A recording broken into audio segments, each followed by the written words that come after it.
ये कौन बजा?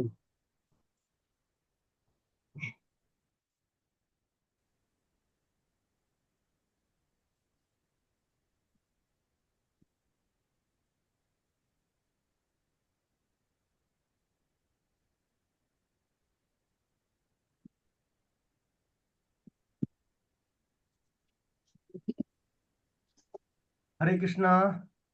हरे कृष्णा। हरे कृष्णा। हरे कृष्णा। कृष्णा हरे कृष्ण।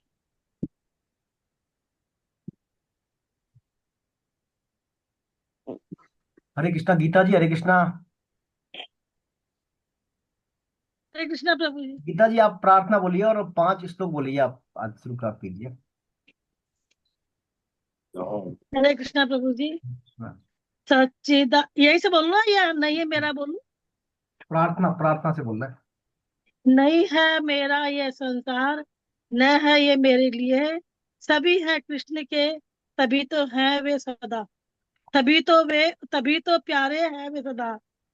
मेरे तो है कृष्ण केवल, दूसरा न कोई, जैसा भी हूँ उन्हीं का हूँ, शरण में हूँ मैं उनकी सदा। सुख दुख नहीं जग में, सिर्फ है परिस्थितियां, है सभी प्रसाद प्रभु की, लो लगे कृष्ण से सदा। सच्चिदानंद रूपाय विश्वोपत्यादि हेतवे, तापत्रय विनाशाय श्री कृष्णाय वयं नुमः। कृष्णे स्वधामोप्यते धर्म ज्ञानादिभिः सह, कलौ नष्टदशमेष पुनर् पुराणोक्तुने पुराणों को नोदित। वसुदेव सुतं देवं कंसचाणूरमर्दनं, देवकी परमानंदं कृष्णं वंदे जगद्गुरुं। पंचरत्न दिव्य श्लोक है। अजोऽपि सन्निवेयात्मा भूतानामीश्वरोऽपि सन्, प्रकृतिं स्वामधिष्ठाय सम्भवाम्यात्ममायया। यदा यदा हि धर्मस्य ग्लानिर्भवति भारत, अभ्युत्थानमधर्मस्य तदात्मानं सृजाम्यहम्। परित्राणाय साधूनां विनाशाय च दुष्कृतां, धर्म संस्थापनार्थाय संभवामि युगे युगे। जन्म कर्म च मे दिव्ये, मेवं यो वेति तत्त्वतः, त्यक्त्वा देवं पुनर्जन्म नयति मामेति सोऽर्जुन। वीतराग भय क्रोधा मन्मया मामुपाश्रिताः, बहवो ज्ञान तपसा भूता मद्भावमागताः, बहवो ज्ञान तपसा भूता मद्भावमागताः। वसुदेव सुतं देवं कंसचाणूरमर्दनं, देवकी परमानंदं कृष्णं वन्दे जगद्गुरुं। श्री कृष्णं वन्दे जगद्गुरुं। हरे कृष्णा प्रभु जी। हरे कृष्णा हरे कृष्णा हरे कृष्णा। पुनः आपका जो है गीता चर्चा में स्वागत है। हम भक्ति योग की चर्चा कर रहे थे पिछली बार, उसी को हम कंटिन्यू रखते हुए। देखिए, भक्ति योग में जो है गीता का हृदय है भक्ति योग। भगवत गीता का हृदय है भक्ति योग। जो हम पूरा गीता की चर्चा कर रहे हैं यहाँ पर, इसका हर्ट है भक्ति योग। हाँ प्रभु जी, पीछे किसी को अनम्यूट कर दीजिए।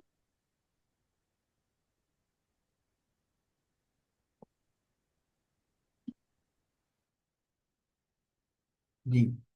तो भक्ति योग में हमने पढ़ा था, अर्जुन जो है भगवान से पूछ रहे, अर्जुन जो है, अर्जुन से जब भगवान ने कहा था, भाई जो मेरे लिए कर्म कर, मेरे लिए परायण हो जा, मेरे मेरे लिए नमस्कार कर, और मेरे परायण हुआ, मेरे लिए कर्म कर, इस प्रकार तू मुझे ही प्राप्त होगा। जो साधन पंचक श्लोक भगवान ने अंतिम अध्याय में बताया था पिछले में, विश्व रूप दर्शन योग में। उसके बाद अर्जुन के अंदर जिज्ञासा जैसे जागी, तो भगवान, कुछ लोग आपको जो है निर्गुण निराकार की उपासना करते हैं, कुछ सगुण निराकार की करते हैं, कुछ सगुण साकार की करते हैं, इनमें श्रेष्ठ कौन है? ऐसा जिज्ञासा अर्जुन ने जाहिर की। भगवान ने कहा निसंदेह ही दोनों प्रकार के लोग जो है, निर्गुण उपासक और सगुण उपासक, दोनों को ही मेरी प्राप्ति होती है। लेकिन दोनों में श्रेष्ठ जो है, भगवान ने बताया सगुण साकार के जो उपासक हैं, दोनों में उनमें श्रेष्ठ सगुण साकार का उपासक है। हालांकि दोनों को मेरी प्राप्ति होती है, लेकिन जो निर्गुण निराकार के उपासक है उनको देहाभिमानता के कारण इस मार्ग में कठिनाई प्रतीत होती है। देहाभिमान के कारण, एक तो इंद्रियों को समूहों को नियंत्रित करना, और दूसरा देहाभिमान, दो बिंदु जो ऐसे हैं इसमें, इससे निर्गुण उपासना में कठिनताई प्रतीत होती है। तो हमने पढ़ा था तीन प्रकार के जो थे ना इसमें, निर्गुण निराकार और सगुण साकार और सगुण निराकार। तो हमने देखा था निर्गुण निराकार कौन है, निर्गुण निराकार किसका वाचक है, बताएंगे आप? अनम्यूट अनम्यूट करें आप, अनम्यूट करें, बोले आप।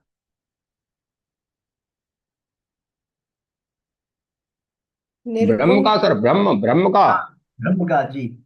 और सगुण निराकार परमात्मा। परमात्मा। और सगुण साकार, भगवान। ये हम तो जान चुके हैं। तो भगवान ने यही कहा था जो सगुण साकार के जो उपासक वो श्रेष्ठ है, लेकिन देहाभिमान और इंद्रियों के विषयों में वैराग्य की कमी होने के कारण जो निर्गुण उपासना का मार्ग कठिनाई से भरा हुआ है, ये हम चर्चा कर चुके थे। और दोनों को एक ही प्राप्ति होती है, मेरी प्राप्ति होती है। फिर भगवान ने जो है निर्गुण निराकार के बारे में कुछ जो है 8 प्रकार के विशेषणों से भगवान ने संबोधित किया। ये तो क्षम निर्देश्यम अव्यक्तम पर्युपासते, सर्वत्र गम चिंत्यं च कूटस्थ अचलम ध्रुवम। है ना, कूटस्थ है, अचलम है, ध्रुवम है, अक्षर है, अनिर्देश्यम है, सर्वत्र गम सभी जगह व्याप्त है, तत्व ध्रुवम है, अटल है, सत्ता इसकी निश्चित है, कूटस्थ है, ये सभी में समान रहते हैं, चाहे सोना हो, मिट्टी हो, पत्थर हो, सब में समान। और अक्षरम, क्षय होता है इनका, इस तत्व का। अनिर्देश्यम, किसी को इसको हम इस तत्व को निर्देश करने की आवश्यकता नहीं है, अजंता से इसको नहीं कर सकते, हमेशा सब जगह व्याप्त है, अव्यक्त है और अचिंत्य है। ऐसे 8 शब्दों के द्वारा, इनका विश्लेषण के द्वारा निर्गुण जो है तत्व की भगवान ने विशेषण दिए थे।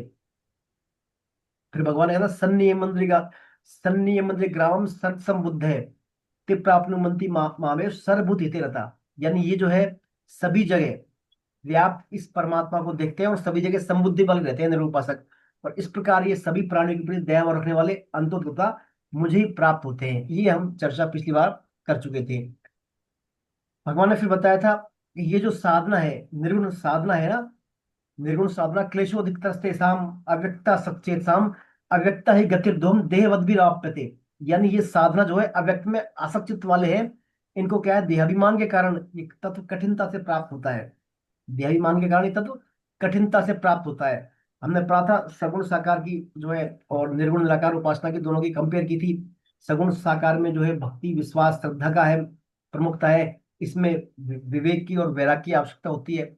सगुण साकार में जो है इंद्रियों का बल नहीं होकर से हम भगवान के शरण में पूरी तरह, और भगवान के बल से हम जो है पार पाते हैं। लेकिन निर्गुण साधना में हमको साधक को खुद ही अपने वश पे, इंद्रियों को अपने वश में करना पड़ता है। इस प्रकार कई बिंदुओं के द्वारा हमने चर्चा की थी। अंततः सार यही था, निर्गुण उपासना वर्तमान युग में कठिनाई से भरा मार्ग है।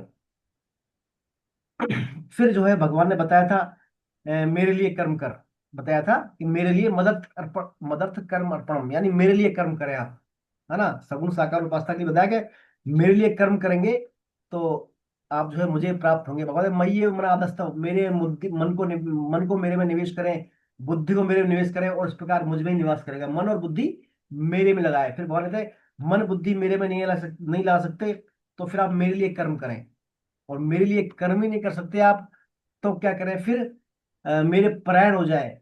और ऐसा भी नहीं कर सकते तो फिर कम से कम जो है सभी कर्मों के फल की इच्छा का त्याग कर दे, ऐसा भगवान ने कहा था सगुण साकार उपासना के संदर्भ में। तो पिछली बार हमारे कहाँ तो गए थे, इसको बताएंगे मेरे को, कहाँ तक पढ़ लिया था हमने? 2 हो गए थे, 2.5 हो गए थे ना, 12वें अध्याय का 5 लोग हो गए थे ना। हाँ नहीं, 12.5 12.5 से 12 5 5 तक हो चुके थे, छठा चालू होगा। पॉइंट। 6 चालू है सर, इस बार 12.6 करना है इस बार। चलिए बिल्कुल बिल्कुल 12.6 करते हैं। मैं बोलूं सर गुरु जी? हाँ आप बोले 12.6, आप समझे। ये तू सर्वाणि कर्माणि भई संन्यास मत्परः अन्यन्यैव योगेन मां ध्यायन्ते उपासते तेषामहं समुद्रता तेषामहं समुद्रता मृत्यु संसार सागरात् भवामि न चिरात् पार्थ मय्यावेशित चेतसाम्। परंतु जो संपूर्ण कर्मों को मेरे अर्पण करके और मेरे परायण होकर अन्य योग संबंध से मेरा ही ध्यान करते हुए मेरी उपासना करते हैं, हे पार्थ, मुझ में अविष्ट चित्त वाले उन भक्तों को मैं मृत्यु रूप संसार समुद्र से शीघ्र करने वाला बना देता हूँ। हरे कृष्णा प्रभु जी। तो देखिए भगवान वही बात कर रहे हैं इसमें, सभी कर्मों को क्या मेरे को अर्पण करते हैं ना, संपूर्ण कर्मों को मेरे को अर्पण करके और मेरे परायण होकर अनन्य योग से यानी अनन्य संबंध से सिर्फ मेरा ही आश्रय लेकर मेरी उपासना करते हैं, ऐसे मुझ में आवश्यक वाले भक्तों का मैं मृत्यु रूपी संसार सागर से उद्धार करने वाला बन जाता हूँ। तो देखिए वही बात हमने जो पिछला अध्याय पढ़ा था उसमें अंतिम श्लोक था, है ना, मेरे लिए कर्म करें मत, साधन पंचक श्लोक था, वही बात है इसमें। तो भगवान यहाँ पर वही कह रहे हैं, मत कर्म कृत मत परमे और मत भक्ते, तीन बातें थी। यानी मेरे लिए कर्म करें, मत कर्म कृत यानी मई सर्वाणी कर्माणी, मेरे लिए सभी कर्म करें, मत परमे यानी मेरे परायण हो जाए, और मद भक्त मानी अनन्य नैव योगेन, है ना, अनन्य नैव योगेन माम ध्यान उपासते। तो ये हो गया क्या, मद भक्त यानी मेरे भक्त बन जाइए, मेरे परायण हो जाइए और मेरे लिए ही कर्म करिए। ये तीन बातें तो पहले अपन ने पढ़ी हैं। इसका दो बातें और थी, क्या थी उस श्लोक में अंत में, संग वर्जित है और एक निर्वैर सर्वभूतेषु, है ना। मतलब भगवान कह रहे हैं जो भगवान में अनंतता होने के कारण संसारिक या संसार से संग वर्जित है, संसारिक कामनाओं वास्तवों से हम अपोजिट हो जाए, त्याग कर दें, और निर्वैर यानी सभी प्राणियों से प्रति वैर भाव से रहित हो जाए। तो ये पांचों बातें हो जाएंगी तो स्वतः ही हमारे कर्म किसके लिए होंगे, भगवत अर्पण कर्म होंगे, यानी सभी कर्म किसके लिए होंगे, भगवान के लिए होंगे, फिर स्वतः ही कर्म। तो भगवान के लिए कर्म करने के विषय में कई प्रकार के जो है आते हैं भगवद गीता में, कर्म बोलते हैं, कई जगह बोलते हैं मदर्पण कर्म, कई मदर्थ कर्म, कई मत कर्म। तो इनको एक बार हम संक्षेप में समझ लेते हैं। मदर्पण कर्म किसे कहते हैं, मदर्पण कर्म से तात्पर्य है उन कर्मों को जिनका उद्देश्य पहले कुछ और था, किंतु कर्म करते समय धीरे धीरे कर्म करने के बाद उनको हम भगवान के अर्पण करते हैं कर्मों को। कर्म की शुरुआत करने में तो हमारा उद्देश्य कुछ और था, लेकिन धीरे धीरे कर्म करते करते वो उद्देश्य हमारे किसके लिए हो जाए, वो भगवान के अर्पित हो जाए कर्म, यानी मदर्पण कर्म। जैसे ध्रुव महाराज ने पहले तपस्या किसके लिए की थी, पिता का राज्य प्राप्त करने के लिए, पिता का उत्तराधिकारी प्राप्त करने के लिए, लेकिन बाद में उनका जो है तपस्या करते करते भगवत भक्ति करते करते मानस बदल गया था, तो उन्होंने सब भगवान को अर्पित कर दिया था। ये हो गया मदर्पण कर्म। दूसरा आता है मदर्थ कर्म, यानी वे कर्म जो आराम से ही भगवान के लिए किए जाएं, अथवा वे कर्म भगवत सेवा स्वरूप हों, भगवत प्राप्ति के लिए कर्म करना, भगवान की आज्ञा मानकर कर्म करना और भगवान की प्रसन्नता के लिए कर्म करना, ये सभी कर्म मदर्थ कर्म यानी भगवान के लिए कर्म कहे जाते हैं। तो मदर्पण कर्म, मदर्थ कर्म, और तीसरे आते हैं मत कर्म। मत कर्म यानी हम जो भी कर्म करें उसको भगवान का काम समझकर, चाहे वो हमारा लौकिक कर्म हो चाहे परलौकिक कर्म हो, चाहे नौकरी हो व्यापार हो या भगवत संबंधी जप ध्यान जो भी हो, सभी कर्म उनको भगवान का मानकर भगवान के लिए करें, तो वो कहते हैं मत कर्म, यानी मेरे लिए कर्म करें भगवान के लिए।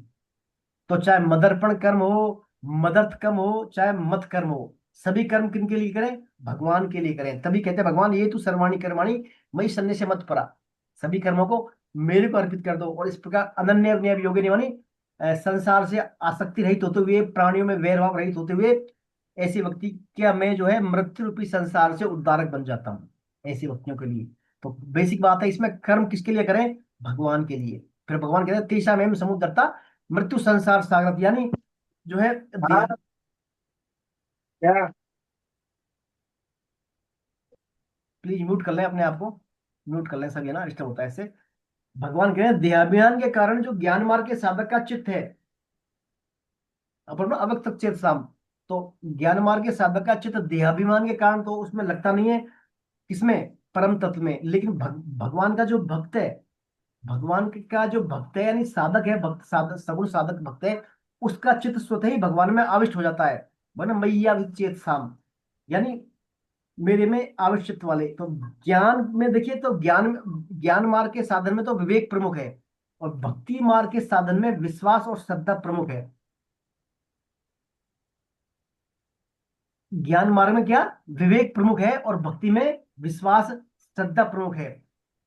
तो ज्ञान से तो हमारी जो भगवान की अपरा प्रकृति है, जो अपरा प्रकृति होती है वो त्याज होती है, यानी जो सब संसार प्रकृति को त्याग करने लायक की योग होती है ज्ञान मार्ग में। और वहीं भक्ति में जो है ये सब अपरा प्रकृति भगवान की होती है, भक्ति स्वरूप होती है। सब में क्या है, वो भगवत दर्शन करता है, फिर सब काम करता है, चाहे अपरा संबंधी करे चाहे परा संबंधी करे, सब कामों को भगवान का मानकर भगवान के लिए करता है।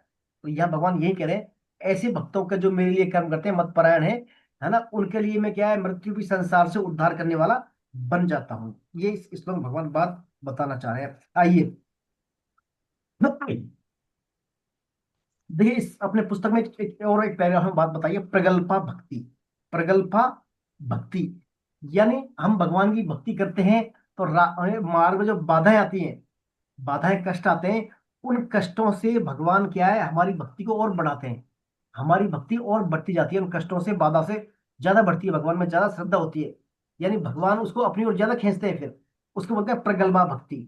तो प्रबल भक्ति से क्या होता है, जो प्राय भगवान का भक्त होता है अपने मार्ग में आने वाली कठिनाइयों से पराजित नहीं होता वो, बल्कि उन बाधाओं से पार पाता जाता है और ज्यादा से ज्यादा भगवान की तरफ आकर्षित होता चला जाता है। क्यों, भगवान कहते हैं तेषा में समुद्रता, यानी मेरे भक्तों को मैं मृत्यु भी संसार या जो बाधा है उनसे पार करने वाला बन जाता हूँ, यानी उनको मैं मेरी तरफ खींचने वाला, फिर जो है समस्याओं का समाधान भी मैं करने लग जाता हूँ, बशर्ते वो मेरे लिए कर्म करे, मेरे परायण हो, है ना, पूरी तरह मेरे पर आश्रित हो।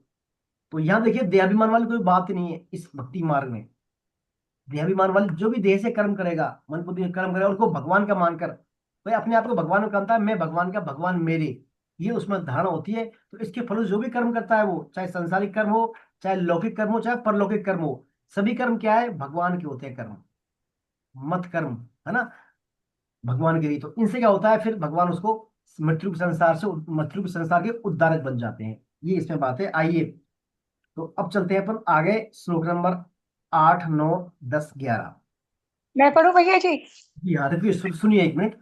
अब जो 8, 9, 10, 11 श्लोक हैं, इनमें देखिए भगवान क्या है, सर्वश्रेष्ठ योगी भगवान का भक्त कैसे बना जाए, भगवान का भक्त कैसे बना जाए, क्रम से भगवान स्टेप बाय बता रहे हैं। पहले भगवान समर्पण योग के बारे में बोलेंगे, फिर अभ्यास योग के बारे में। भाई पहले अपने आप समर्पण करें भगवान को, समर्पण से नहीं हो पा रहा तो अभ्यास करें, अभ्यास से नहीं हो रहा तो भगवत प्रीत्यर्थ कर्म यानी भक्ति योग के मार्ग पर चलें, और फिर जो है ये भी नहीं कर पा रहा तो सभी सर्व कर्म फल त्याग, यानी सभी कर्मों के फल की इच्छा का त्याग कर दें। ऐसे तो 4 योग भगवान 4 श्लोक के माध्यम से बता रहे। आइए श्लोक नंबर 8, 9, 10, 11 कौन बोल रहे थे अभी? मैं पढ़ देती हूँ भैया जी। मैं हाँ, पढ़ूं? देखिए मैं पढ़ती हूँ। कौन बोल रहे हैं, इंदिरा जी और कौन दूसरे कौन है? नाम बोले संतोष जी। अच्छा, हाँ जी। 2 श्लोक इंदिरा जी पढ़ देती है, 2 संतोष जी पढ़ लेंगे ना, 2 पढ़े श्लोक। जी सर। पहले इंदिरा जी पढ़ेंगे 2 श्लोक, उसके बाद फिर संतोष जी पढ़ लेंगे। जी इंदिरा जी पढ़े। मैं ये मन आदत सो मयि बुद्धि निवेश है निवशिष्यसि मय्येव अत ऊर्ध्वन्य संशयः अथ चित्तं समाधातुं न शक्नोषि मयि स्थिरम् अभ्यासयोगेन ततो मामिच्छाप्तुं धनंजय। हाँ संतोष जी आप पढ़े नेक्स्ट श्लोक 10। अभ्यासे अपि समर्थो असि मत कर्म परमो भव मदर्थमपि कर्माणि कुर्वन् सिद्धिमवाप्स्यसि अथेतद् अपि शक्तो असि कर्तुं मध्योगमाश्रितः सर्वकरं फलत्यागं ततः कुरु यतात्मवान्। हरे प्रभु जी, तू मुझ में मन को स्थापन आधस्त्व कर और मुझ में ही बुद्धि को प्रविष्ट कर, इसके बाद उधर्व तू मुझ में ही निवास करेगा, इसमें संशय नहीं है।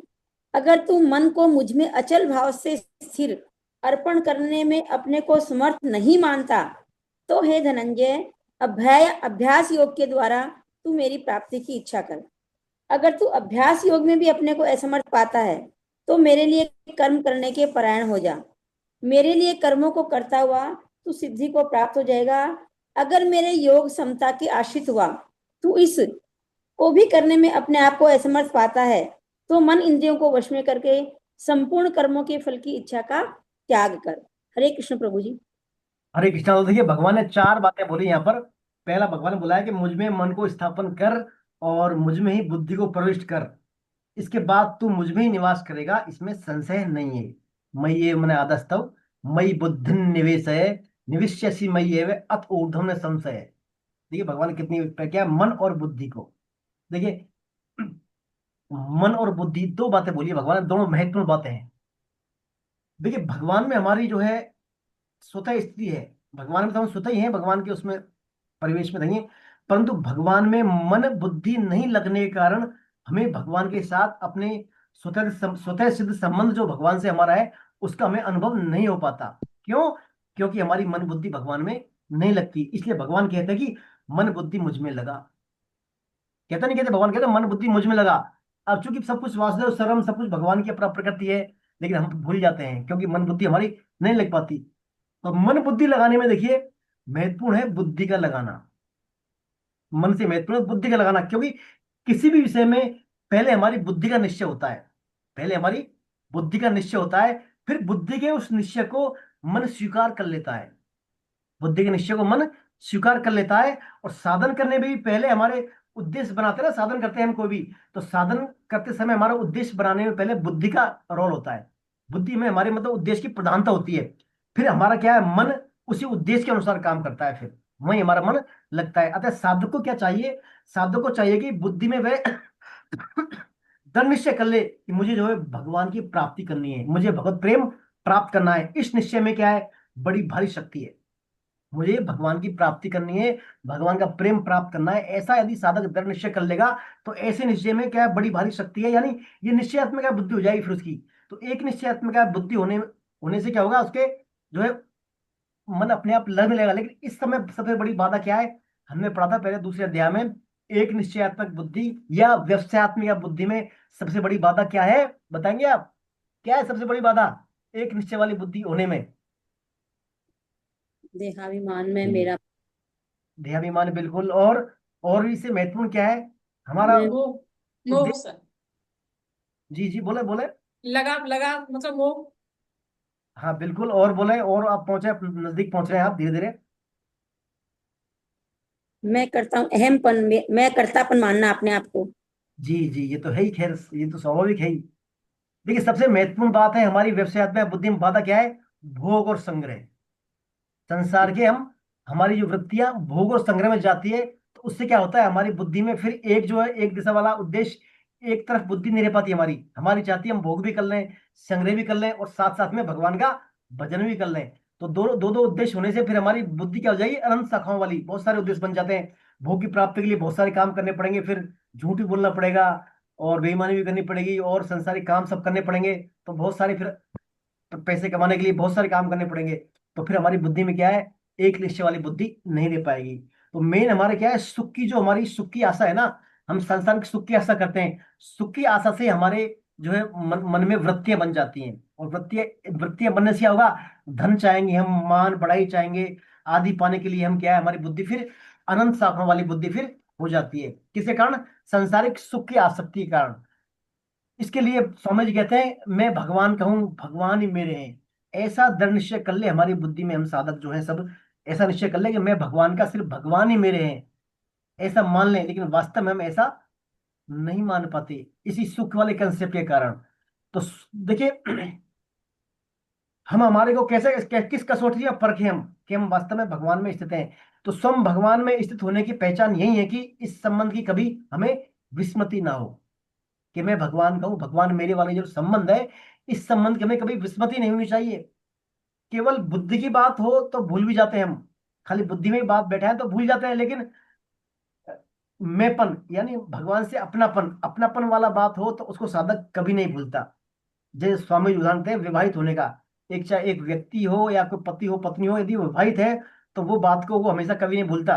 चाहे नींद में जगा के पूछ ले उससे, चाहे जल्दी में हो, चाहे कभी कहीं भी पूछ ले, कभी भी उससे मैं विवाहित हूँ। क्योंकि वो विवाह होने के बाद मान लेता है कि मैं विवाहित हो गया, इनका पति हूँ, इनकी पत्नी हूँ, इनका परिवार से हूँ, जो भी हूँ मान लेता है वो। तो उसके अहमता में बात बैठ जाती है, मैं विवाहित हूँ। इसी प्रकार ये बात जो है, मैं भगवान का ही हूँ, भगवान मेरे हैं, शाश्वत मेरे पिता माता यही है, ऐसा दृढ़ता से साधना स्वीकार कर ले तो फिर उसकी बुद्धि में संसारिक सुख की आसक्ति नहीं आ सकती। वो सदैव भगवान का ही काम करेगा, भगवान की आज्ञा के अनुसार ही चलेगा। अतः मैं भगवान का ही हूँ, भगवान ही मेरे हैं, इस प्रकार स्वयं के भगवान में लग जाने से मन बुद्धि दोनों किस में लग जाते हैं? भगवान में लग जाते हैं। फिर मन और बुद्धि दोनों एक दिशा में लग जाते हैं।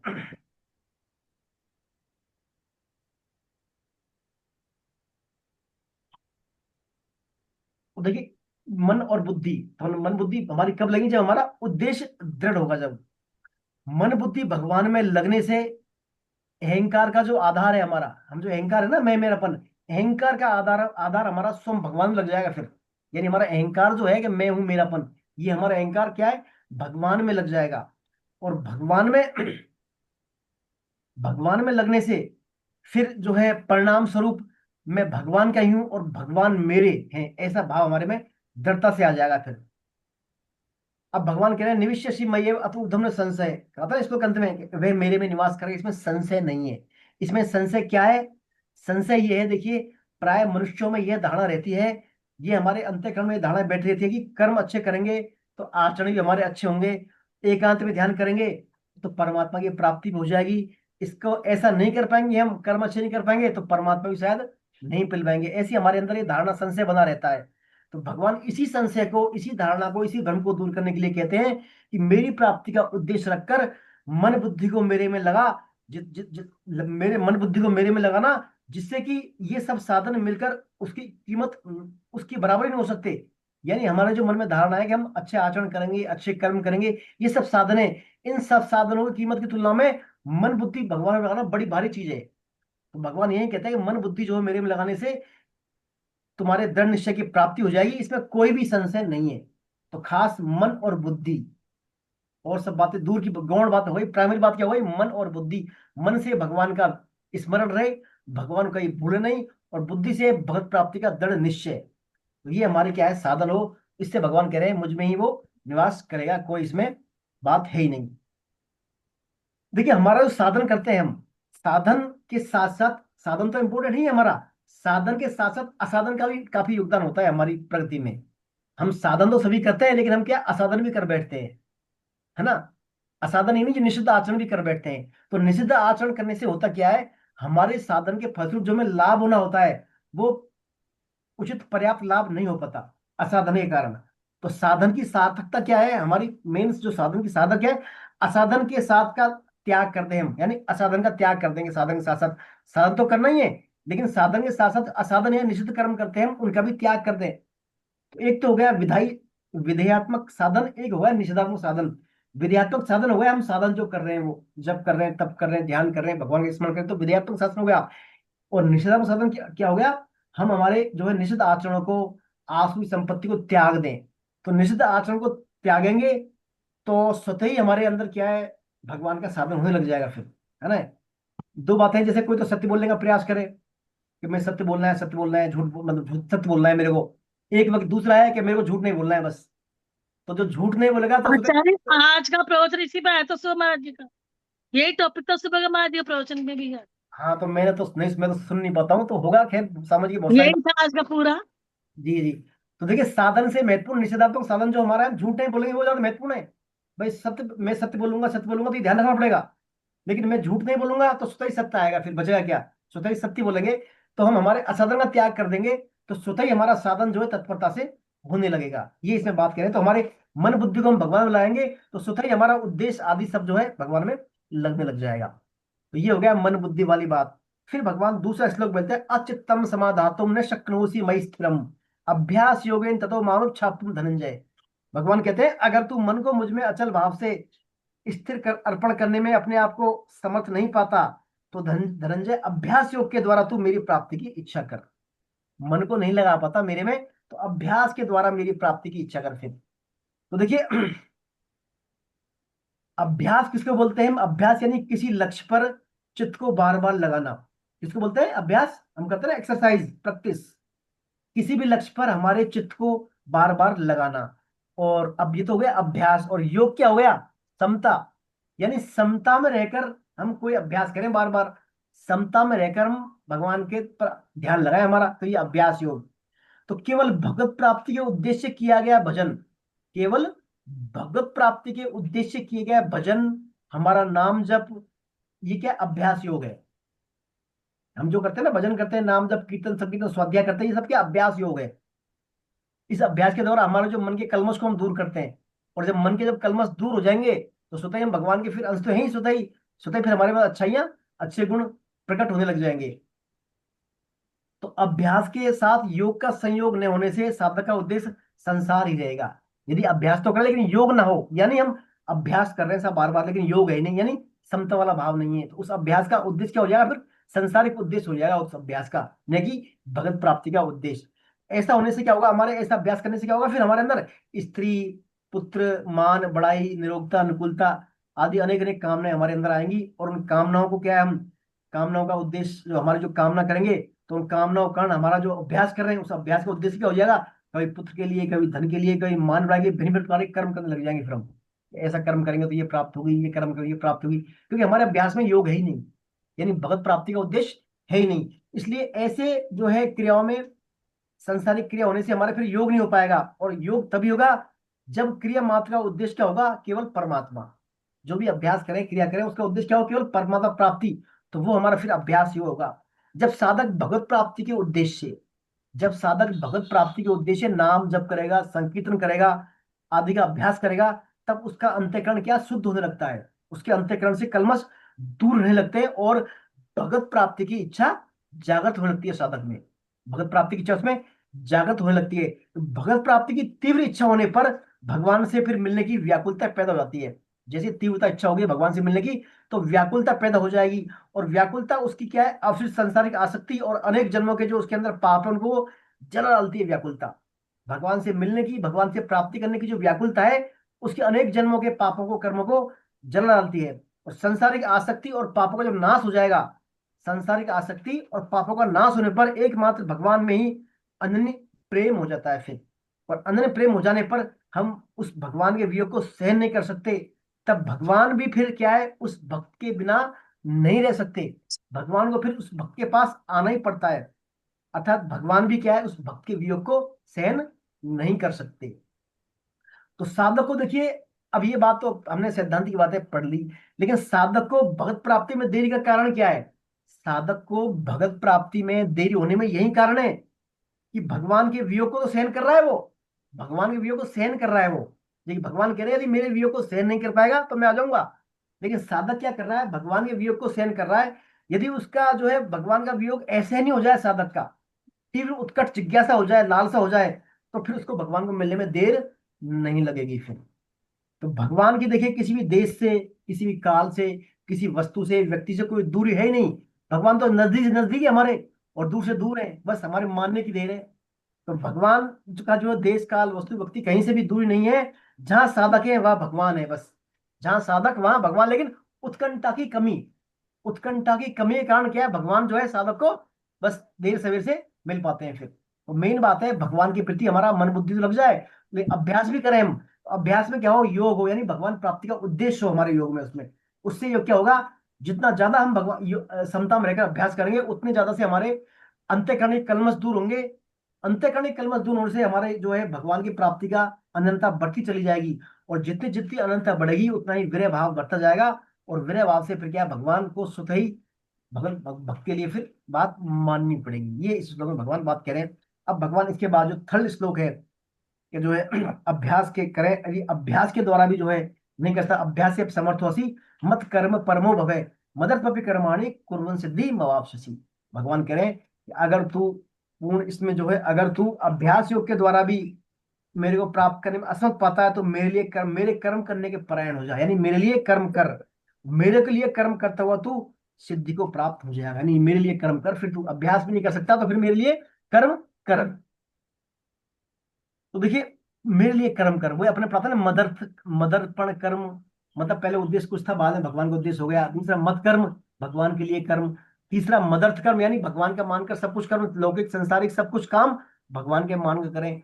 तो भगवान यही कह रहे हैं कि संपूर्ण कर्मों को, चाहे वर्ण आश्रम के अनुसार हो, चाहे शरीर के अनुसार हो, चाहे वो उसके निर्वाह के लिए वाले कर्म हो, चाहे उसकी आजीविका संबंधी कर्म हो, लौकिक कर्म हो, भजन ध्यान संबंधी जब कर्म हो, उसके सभी कर्मों का उद्देश्य केवल क्या है?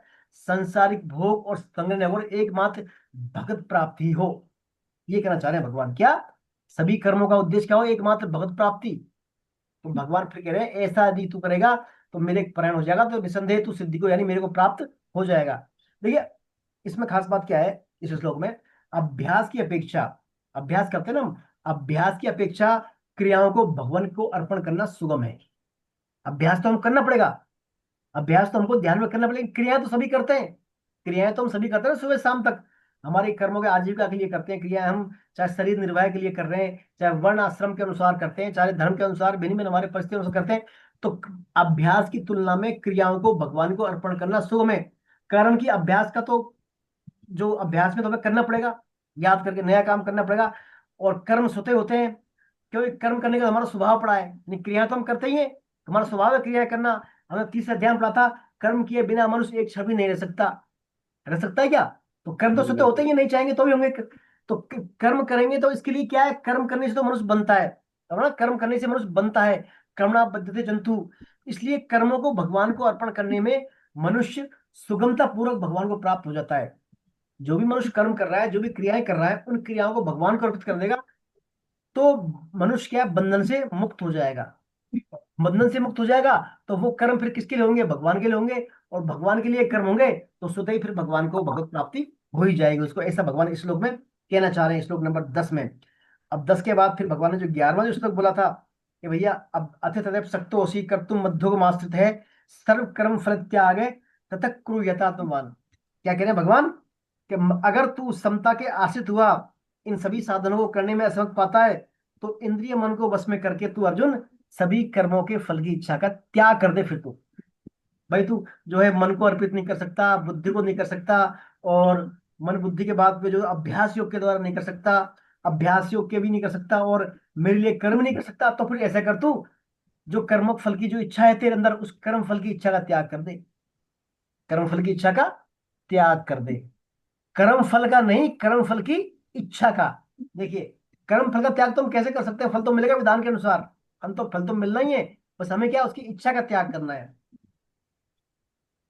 तो देखिए अब जो हमने पिछले 3 श्लोक पढ़े थे, इनमें तो क्या है? भगवान ने संपूर्ण कर्म करने से, मतलब भगवान के लिए कर्म करें, मदर्थ कर्म करें, मदर्पण कर्म करें, तो कर्म करने से भगवान प्राप्ति की बात बताई पहले भगवान ने, है ना? क्या बताई? कि कर्म मेरे लिए करेगा तो मुझे प्राप्ति हो जाएगी। अब भगवान क्या करें? तू सभी कर्मों के फल की इच्छा का त्याग कर दे अर्जुन, सभी कर्मों के फल की इच्छा का त्याग कर दे। तो सभी कर्मों के फल की इच्छा का त्याग का साधन बता रहे हैं भगवान यहाँ पर। देखिए तो भगवान के लिए कर्म करने से क्या होता है? भगवान के लिए समस्त कर्म करने में भक्ति की प्रधानता होने से तो हम उसे भक्ति योग कहेंगे। भगवान के लिए कर्म करेंगे ना हम, भगवान के लिए कर्म करने से तो उसमें क्या कहेंगे? उसको भक्ति योग कहेंगे। और यहाँ भगवान कह रहे हैं सभी कर्मों के फल की इच्छा का त्याग करने से क्या कहेंगे? इसको कर्मयोग कर्म। कहेंगे। क्या कहेंगे इसको? कर्मयोग कहेंगे, नहीं कहेंगे इसको? हम्म। सुखबीर समझ में आ रहा है आपके? हाँ हाँ सर, आ रहा है, लेकिन अब एक कंफ्यूजन ये हो गया कि अब यहाँ पे कर्मयोग श्रेष्ठ हो गया भक्ति योग सुनिए से। सुनिए सुनिए, बात सुनिए, बात श्रेष्ठ नहीं हुआ। सुनिए अभी आप पूरी बात कंक्लूजन करेंगे अपन अभी। हाँ। अरे अल्टरनेट बता रहा हूँ ऑप्शन, ऐसा नहीं तो ऐसा कर ले भाई। तो वो तो हम्म। भगवान ने कहा है भक्ति योग के संदर्भ में कि मेरे लिए कर्म कर, और यहाँ भगवान कह रहे हैं कर्मयोग के संदर्भ में कह रहे हैं। भगवान किस संदर्भ में कह रहे हैं? कर्मयोग के, भाई कर्मों के फल की इच्छा का त्याग कर दे, तो ये कर्म हो गया। तो इस प्रकार भगवत प्राप्ति के दोनों ही साधन क्या है? स्वतंत्र स्वतंत्र पृथक पृथक साधन है। भक्ति योग भी पृथक साधन हो गया, कर्म योग भी पृथक साधन हो गया। दूसरी बात, जिसका भगवान पर उतना विश्वास नहीं है, देखिए जिसका भगवान पर उतना विश्वास नहीं है पर भगवान के विधान में, भगवान का जो विधान है अर्थात देश समाज वस्तु, देश समाज व्यक्ति समुदाय आदि की सेवा करने में अधिक विश्वास है। कह लो होते ना भगवान को नहीं मानते। अभी पिछले बार प्रश्न आया था 1-2 क्लास पहले, किसी का आया था, ऋतु जी का आया था कि भगवान को नहीं मानते लेकिन साहब देश समाज उनमें सेवा करते हैं, उनको अच्छा मानते हैं। तो जिसका भगवान पर तो उतना विश्वास है नहीं पर भगवान के विधान में अर्थात देश में समाज की सेवा करने में अधिक विश्वास है, उसके लिए भगवान ने इस श्लोक को बताया कि सभी कर्मों की फल का इच्छा रूप से ये साधन उनके लिए बोला है। कि आपको भगवान में मान ली विश्वास नहीं है, भगवान के लिए कर्म करना नहीं चाहते आप, तो फिर भैया ऐसा करो, कर्म फल की इच्छा का त्याग करके सबका हित करो फिर आप। तो उनके लिए भगवान ने यहाँ पर कर्मयोग का साधन बताया है।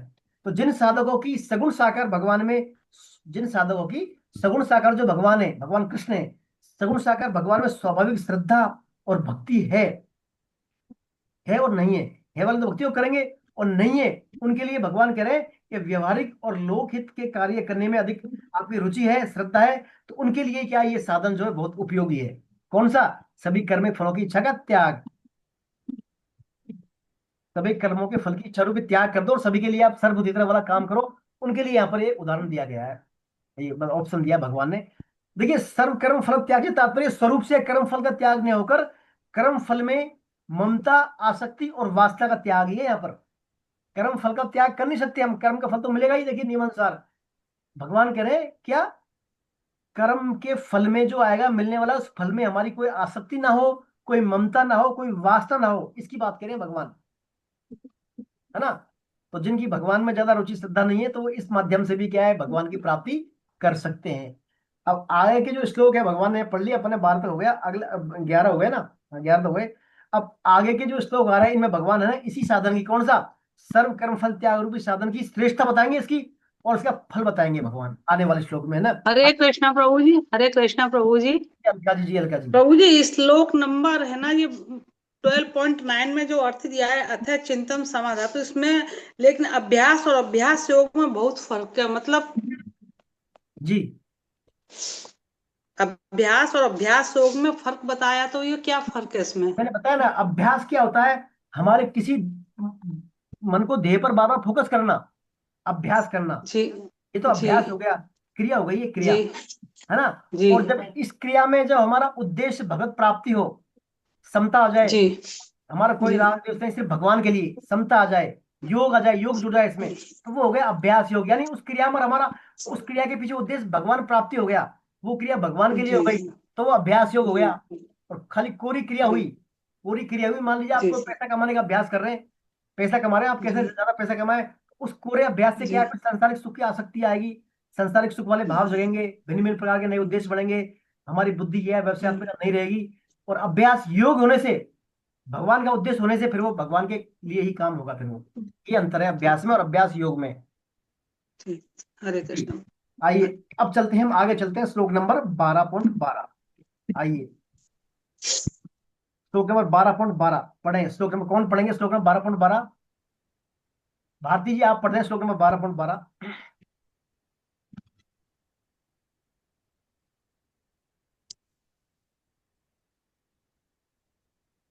जी हरे कृष्ण प्रभु जी। जी हरे कृष्ण। आवाज आ रही है मेरी? जी जी बोले भारती जी। श्रेयो हि ज्ञानमभ्यासात् ज्ञानात् ध्यानो विशिष्यते ध्यानात् कर्मफलत्यागस्त्यागात् शान्तिरनन्तरम्। अभ्यास से शास्त्र ज्ञान श्रेष्ठ है, शास्त्र ज्ञान से ध्यान श्रेष्ठ है, और ध्यान से भी सब कर्मों के फल की इच्छा का त्याग श्रेष्ठ है, क्योंकि त्याग से तत्काल ही परम शांति प्राप्त हो जाती है। हरे कृष्ण प्रभु। हरे कृष्ण। तो देखिए भगवान ने बड़ा अच्छा लॉजिक बताया, इसमें 4 बातें हैं इसमें। पहला आता है अभ्यास, दूसरा आता है शास्त्र ज्ञान, और तीसरा आता है ध्यान, और चौथा आता है फलेच्छा का त्याग। फलेच्छा का त्याग, त्यागा शांतिरनंतरम। स्वामी जी बहुत कोट करते हैं इस श्लोक को, त्यागा शांतिरनंतरम। सबसे महत्वपूर्ण बात है, अभ्यास से शास्त्र ज्ञान श्रेष्ठ बताया है, शास्त्र ज्ञान से ध्यान श्रेष्ठ बताया है, और ध्यान से सभी कर्मों के फल की इच्छा का त्याग श्रेष्ठ है, क्योंकि त्याग से जो है तत्काल शांति प्राप्त हो जाती है। देखिए आज संसार में जितनी भी समस्याएं हैं, उन्हीं सभी समस्या पर यह सूत्र फिट बैठता है भगवत गीता का, त्यागा शांतिरनंतरम। यदि रूस यूक्रेन के युद्ध में, रूस जो है यूक्रेन के प्राकृतिक संसाधनों की इच्छा का त्याग कर दे, वहां के तेल के भंडारों का, खनिजों का, इनका संसाधनों में जो त्याग दे इनको, तो आज युद्ध का समाप्त हो जाए। भारत पाकिस्तान में समस्या है, क्षेत्र की, कश्मीर की कई समस्याएं, यदि एक पक्ष मान लीजिए त्याग दे चीज को उनको, तो भी क्या है, तत्काल शांति मिल जाती है। तो त्यागा शांतिरनंतरम, यानी त्याग से तत्काल शांति मिलती है। त्याग को भगवान ने यहाँ पर इस श्लोक के संदर्भ में सबसे ऊंची चीज बता रहे हैं, त्याग को। तो पहला आता है पढ़ते पढ़े अभ्यास। अभ्यास से क्या श्रेष्ठ बताया है? शास्त्र ज्ञान। देखिए इस साधन में जो है आसक्ति, ममता, सुनिए क्या बात को, आप टर्म को, आसक्ति, ममता, फलेच्छा और त्याग की प्रधानता होने से जिस तत्व के प्रति समर्पण योग, अभ्यास योग या भगवत अर्थ कर्म करने से होती है, ठीक उसी तत्व की प्राप्ति यहाँ कर्म फल के त्याग से भी हो जाती है। क्या करें भगवान, जिस तत्व की प्राप्ति हमें समर्पण योग से, अभ्यास योग से और भगवत अर्पण कर्म से होती है, उसी तत्व की प्राप्ति फल की इच्छा का त्याग करने से भी हो जाती है। वास्तव में जो चारों साधन है, इसमें इनकी चारों साधन ही स्वतंत्रता से भगवत प्राप्ति कराने वाले हैं। यहाँ पर अभ्यास भी करा देगा आपको, ज्ञान भी करा देंगे, शास्त्र ज्ञान भी करा देगा, ध्यान भी करा देगा, लेकिन साधकों की भिन्न भिन्न साधकों की रुचि, विश्वास और योग्यता की भिन्नता के कारण ही यहाँ पर भगवान ने अलग अलग साधन बताए। कई साधक होते हैं ना, किस साधक की रुचि किसमें होती है, कोई ज्ञान ही ज्ञान अर्जन करना चाहता है, कोई क्या ध्यान में मेडिटेशन करना चाहता है, कोई साधन जो है साधक अभ्यास करना, बार बार जीवन भर अभ्यास योग करता है वो, तो कोई त्याग करना चाहता है। तो साधकों की भिन्न भिन्न साधकों की रुचि, विश्वास और श्रद्धा के आधार पर भगवान ने ये चार साधन बताए हैं। तो पहला है श्रेयोही ज्ञान अभ्यास आज, यानी यहाँ पर जो अभ्यास है, अभ्यास के से तात्पर्य क्या है, केवल अभ्यास रूप क्रिया का वाचक है ये अभ्यास, अभ्यास योग नहीं है ये, क्या है, अभ्यास रूप क्रिया का वाचक है।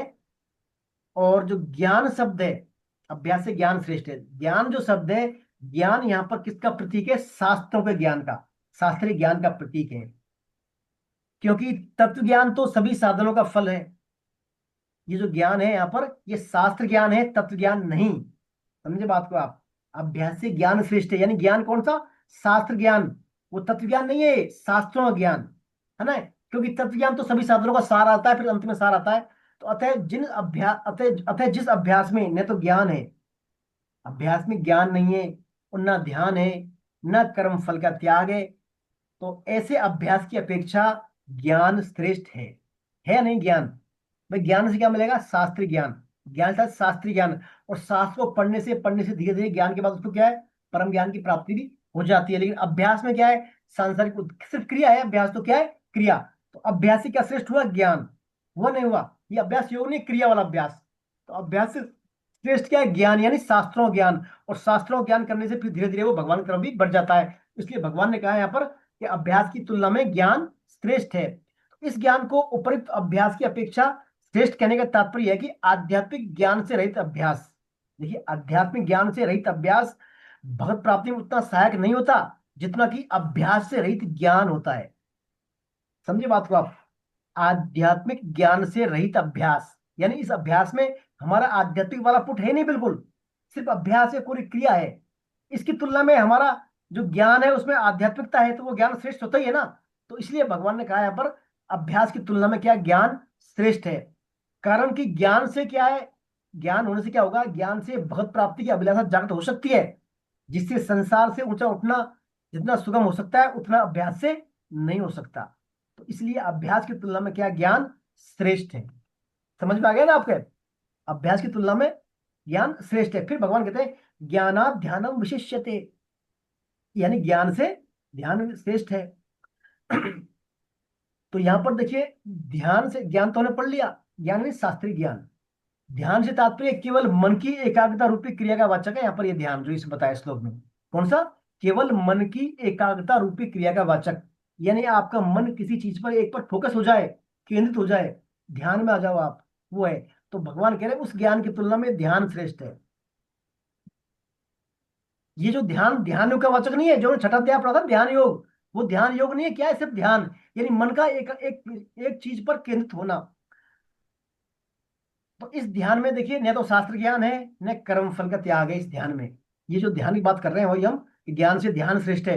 तो इस ध्यान में न तो शास्त्र ज्ञान है ना इसमें कर्म फल का त्याग है, क्योंकि ध्यान से मन का नियंत्रण होता है, मन का नियंत्रण होता है ध्यान से, जबकि केवल शास्त्र ज्ञान से मन का नियंत्रण नहीं होता, शास्त्र ज्ञान से मन का नियंत्रण नहीं होता। इसलिए मन नियंत्रण के कारण, ध्यान से जो शक्ति मन के नियंत्रण में होने के कारण हमारे ध्यान के द्वारा जो शक्ति संचित होती है वह शास्त्र ज्ञान से नहीं हो सकती। जो हम मन को बार बार एक चीज पर फोकस करेंगे, जो हम शक्ति अर्जित करेंगे हमारे अंदर, वो शक्ति फिर कोरे ज्ञान पढ़ने से नहीं हो सकती। यदि साधक इस संचित शक्ति का सदुपयोग करके परमात्मा की तरफ आगे बढ़ना चाहे तो जितनी सुगमता उसको होगी उतनी सुगमता शास्त्र ज्ञान वालों को नहीं होगी, समझिए, मन की एकाग्रता के कारण।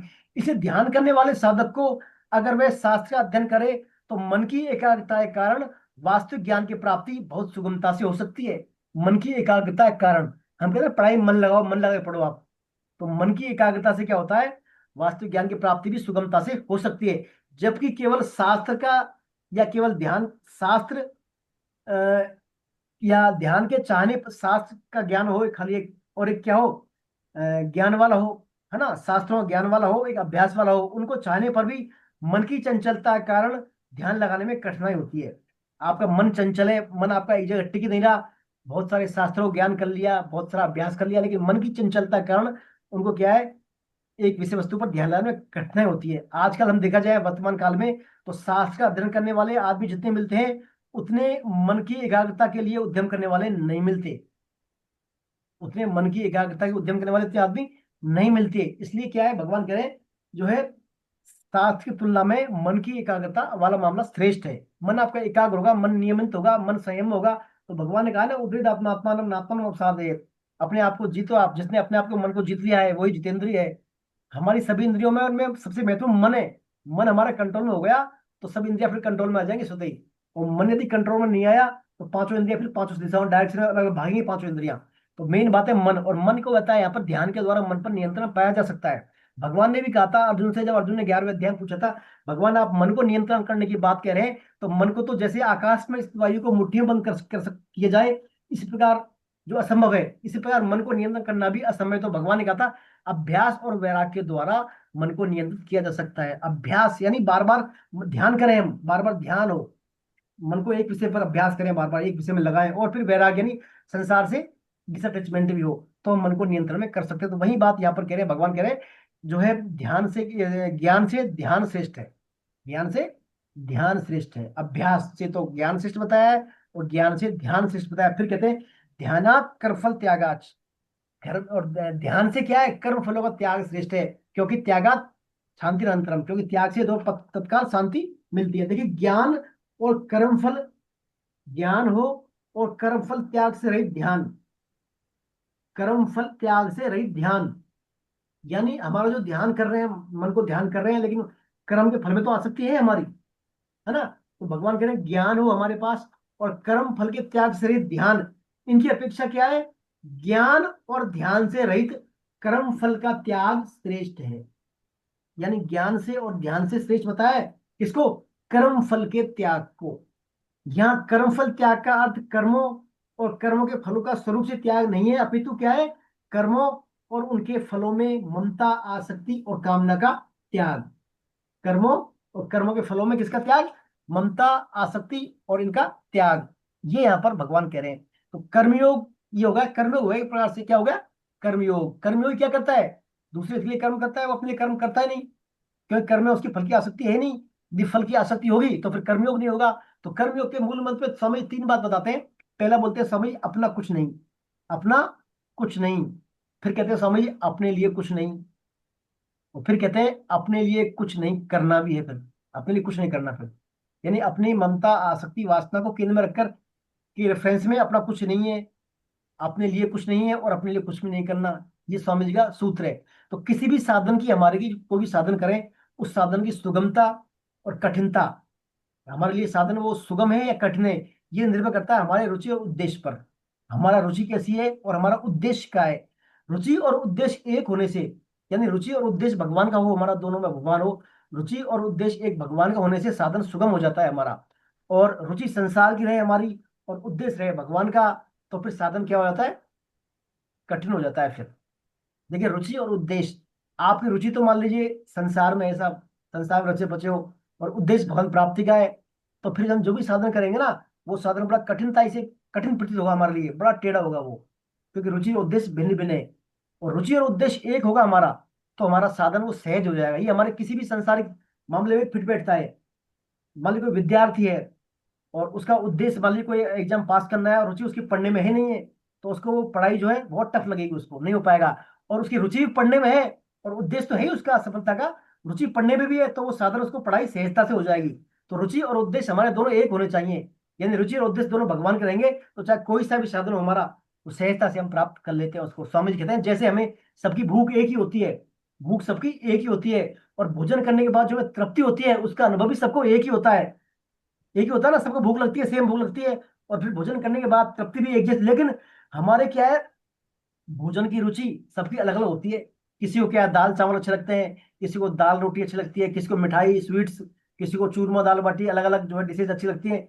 लेकिन भोज्य पदार्थ तो अलग अलग है, लेकिन तृप्ति क्या है, सबकी एक ही है, तृप्ति एक ही होती है। इसी प्रकार साधक जो होते हैं भिन्न भिन्न भगवान के भक्त, उनकी रुचि विश्वास और योग्यता और सामर्थ्य, रुचि विश्वास और योग्यता सामर्थ्य के अनुसार साधन तो भिन्न भिन्न कर सकते हैं वो, लेकिन तत् की प्राप्ति क्या है, जैसे भूखे को सभी भूखे एक जैसी होती है, वैसे ही साधन की पूर्ण पर आनंद की प्राप्ति भी, अनुभूति भी सबको एक समान होती है। तो ये यहाँ पर भगवान कहना चाह रहे हैं, तभी कर्मों की फल की इच्छा का त्याग हो, उससे वही मिलता है जो आपको समर्पण योग से मिलेगा, अभ्यास योग से मिलेगा, कर्म योग से मिलेगा, वही जो बात सभी कर्मिक फलों की इच्छा के त्याग से भी मिल जाता है। देखिए भगवान की प्राप्ति में, भगवान की प्राप्ति में संसार से वैराग्य और भगत प्राप्ति उत्कंठा, दो बातें मुख्य है।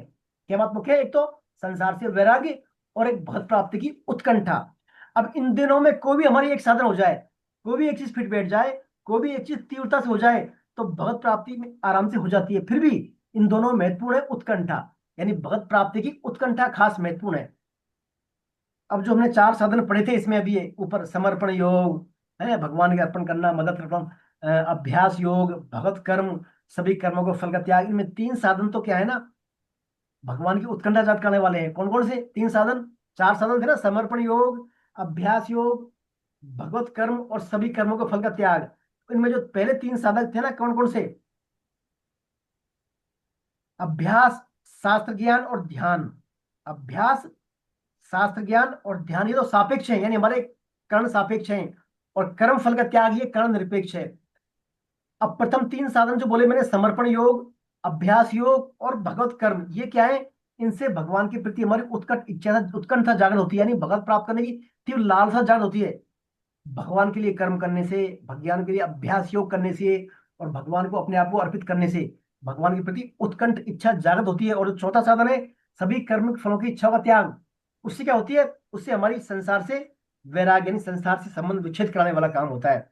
तो दोनों चीज महत्वपूर्ण है, संसार से वैराग्य और भगवत प्राप्ति की तीव्र उत्कंठा, दोनों ही चार साधनों में फिट बैठ जाती है। तो ये यहाँ पर भगवान कहना चाह रहे हैं। देखिए इच्छा ने बात है इसमें, कर्मों के फल की इच्छा का त्याग। इच्छा हमारी क्या है? इच्छा कहाँ होती है? हमारी भीतर से होती है इच्छा। इच्छा बाहर से होती है? इच्छा कहाँ से होती है? अपने आप भीतर से इच्छा आती है, हमारी मन बुद्धि से, अच्छे अंदर से इच्छा आती है। तो इच्छा भीतर से होती है, और त्याग कहाँ से होता है? बाहर से। त्याग कहाँ से होता है? बाहर से होता है। अब आपने मान लीजिए रसगुल्ले है कोई, तो रसगुल्ले का त्याग तो कर दिया आपने, नहीं खा रहे, लेकिन इच्छा बैठी है अंदर, तो त्याग तो बाहर से कर दिया, लेकिन इच्छा जो अंदर बैठी है। तो भगवान यही कहना चाह रहा है इस श्लोक में, बाहर के त्याग का कोई रोल नहीं है।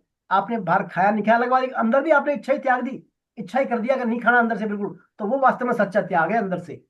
अंदर की इच्छा का त्याग जो है वहां पर खास महत्वपूर्ण है।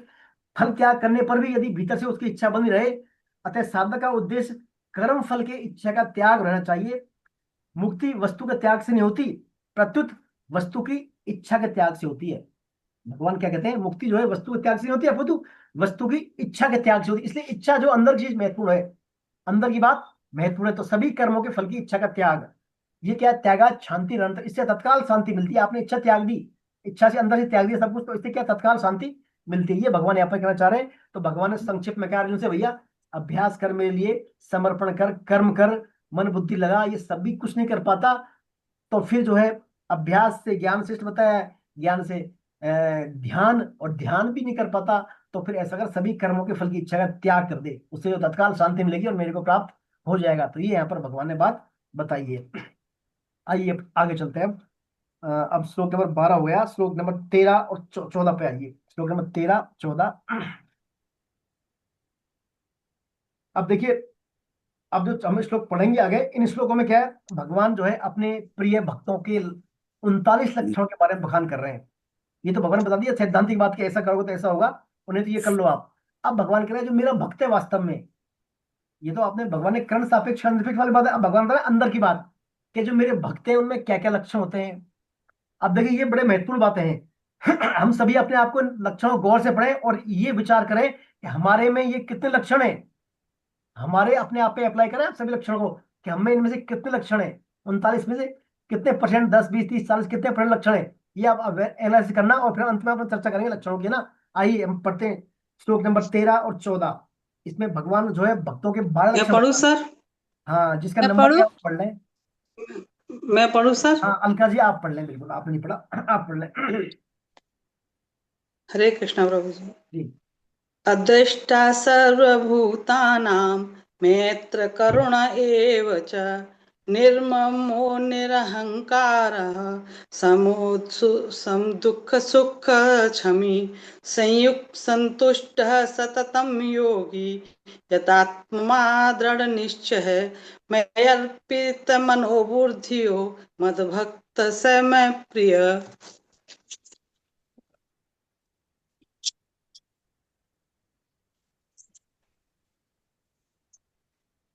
सब प्राणियों में द्वेष भाव से रहित और मित्र भाव वाला तथा दयालु भी है, और ममता रहित, अहंकार रहित, सुख दुख की प्राप्ति में सम, क्षमाशील, निरंतर संतुष्ट योगी, शरीर को वश में किए हुए, दृढ़ निश्चय वाला, मुझ में अर्पित मन बुद्धि वाला, जो मेरा भक्त है वह मुझे प्रिय है।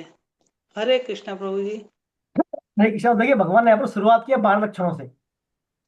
पहला लक्षण अद्वेष्टा सर्वभूता नाम, यानी सभी प्राणियों में द्वेष भाव से रहित हो, वो द्वेष से रहित। तो ये सिद्ध भक्त का पहला लक्षण है, वो किसी से द्वेष भाव ना करे। भगवान देखिए भक्ति योग में आप ध्यान देना, भक्ति योग का पहला लक्षण है भक्त का अद्वेष, मतलब किसी से द्वेष ना करे वो। यदि हम किसी से द्वेष करते हैं तो हम भक्त नहीं है फिर। तो इस सिद्ध भक्तों का पहला लक्षण है प्राणी मात्र के प्रति द्वेष भाव से रहित होना। यह एक लक्षण आ जाए तो बाकी सभी लक्षण आते हैं हमारे में फिर, बाकी सभी लक्षण फिर हालांकि ज्ञान योगी का किसी से भी किंचित मात्र द्वेष नहीं होता, तथापि उसमें स्वाभाविक उदासीनता और तटस्थता रहती है। ज्ञान योग के लिए सभी क्या माया है, ना देश ना वैर, किसी कुछ रखता ही नहीं वो तो। जबकि भक्त जो है संपूर्ण जगत को भगवत स्वरूप ही देखता है, अतः वह द्वेष भी करे तो किससे करे फिर भक्त, और क्यों करे, है ना। तो ये यहाँ पर भगवान ने बताया पहला लक्षण अद्वेष्टा सर्वभूता नाम। फिर है मैत्रा करुणा एवच, है मित्रता और करुणा, मित्रता और करुणा। देखिए मित्रता और ये दोनों लक्षण न तो ज्ञान योगी में होते न कर्म योगी में होते। ज्ञान योगी के लिए कोई मित्र है नहीं, सब कुछ माया है उसके लिए तो। और कर्मयोग के लिए सभी समान है, सर्वभूत हितैषिता, वो सभी के हित में काम करता है, उसके लिए मित्र भी नहीं है ना कोई शत्रु है। हाँ, और तो मित्रता और करुणा सिर्फ भक्तियों के संदर्भ में है। भगवान के भक्तों के मित्र होते हैं और वो एक करुणा दिखाते हैं। तो ये केवल भक्तियों के लक्षण में, कर्मयोगी और ज्ञान योगी भी में समता तो होती है पर मित्रता और करुणा नहीं होती, परंतु भक्त में आरंभ से ही मित्रता और करुणा के लक्षण होते हैं। तो मित्रता और करुणा और अद्वेष्टा भाव लक्षण हो गए 3। अब फिर आता है भगवान निर्ममो निरंकार, निर्ममो निरंकार। तो देखिए कर्मयोग में क्या होता है, पहले कामना का त्याग होता है, कर्मयोग में पहले कामना का त्याग होता है, फिर कर्मयोगी स्वतः निर्मम निरंकार हो जाता है।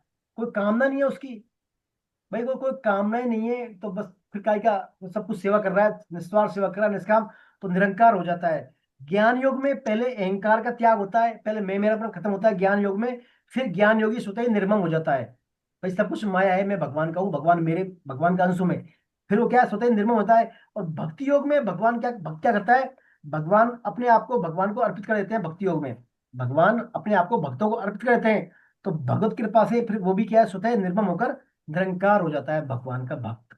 तो भगवान के भक्ति क्या लक्षण हुए, निर्मम और निरंकार, निर्मम और निरंकार, फिर निर्मम और निरंकार। इसके बाद फिर जो है भगवान कहते हैं, अगला जो श्लोक था इसमें, संतुष्ट है सत्तम योगी यथात्मा दृढ़ निश्चय, है ना, मयिर्पित मनोबुद्धि यो मत भक्त से में प्रिय। देखिए संतुष्ट रहता है, संतुष्ट रहता है, सत्तम लगातार भगवान में लगा रहता है, संतुष्ट रहता है। नारद जी कहते हैं युधिष्ठिर, जैसे पैरों में जूता पहनकर चलने वाले को कंकड़ और कांटों में कोई डर नहीं रहता, वैसे ही जिसके मन में संतोष है उसके लिए सर्वदा सब, कहीं सुखी सुख है दुख है ही नहीं, यानी संतुष्ट है वो सब जगह। जैसे जूते पहनने के बाद कहीं कोई डर ही नहीं है ना कंकड़ का पत्थर का, ऐसे ही भगवान का जो भक्त है वो सब जगह संतुष्ट है, उसको मिले तो संतुष्ट, न मिले तो भी संतुष्ट।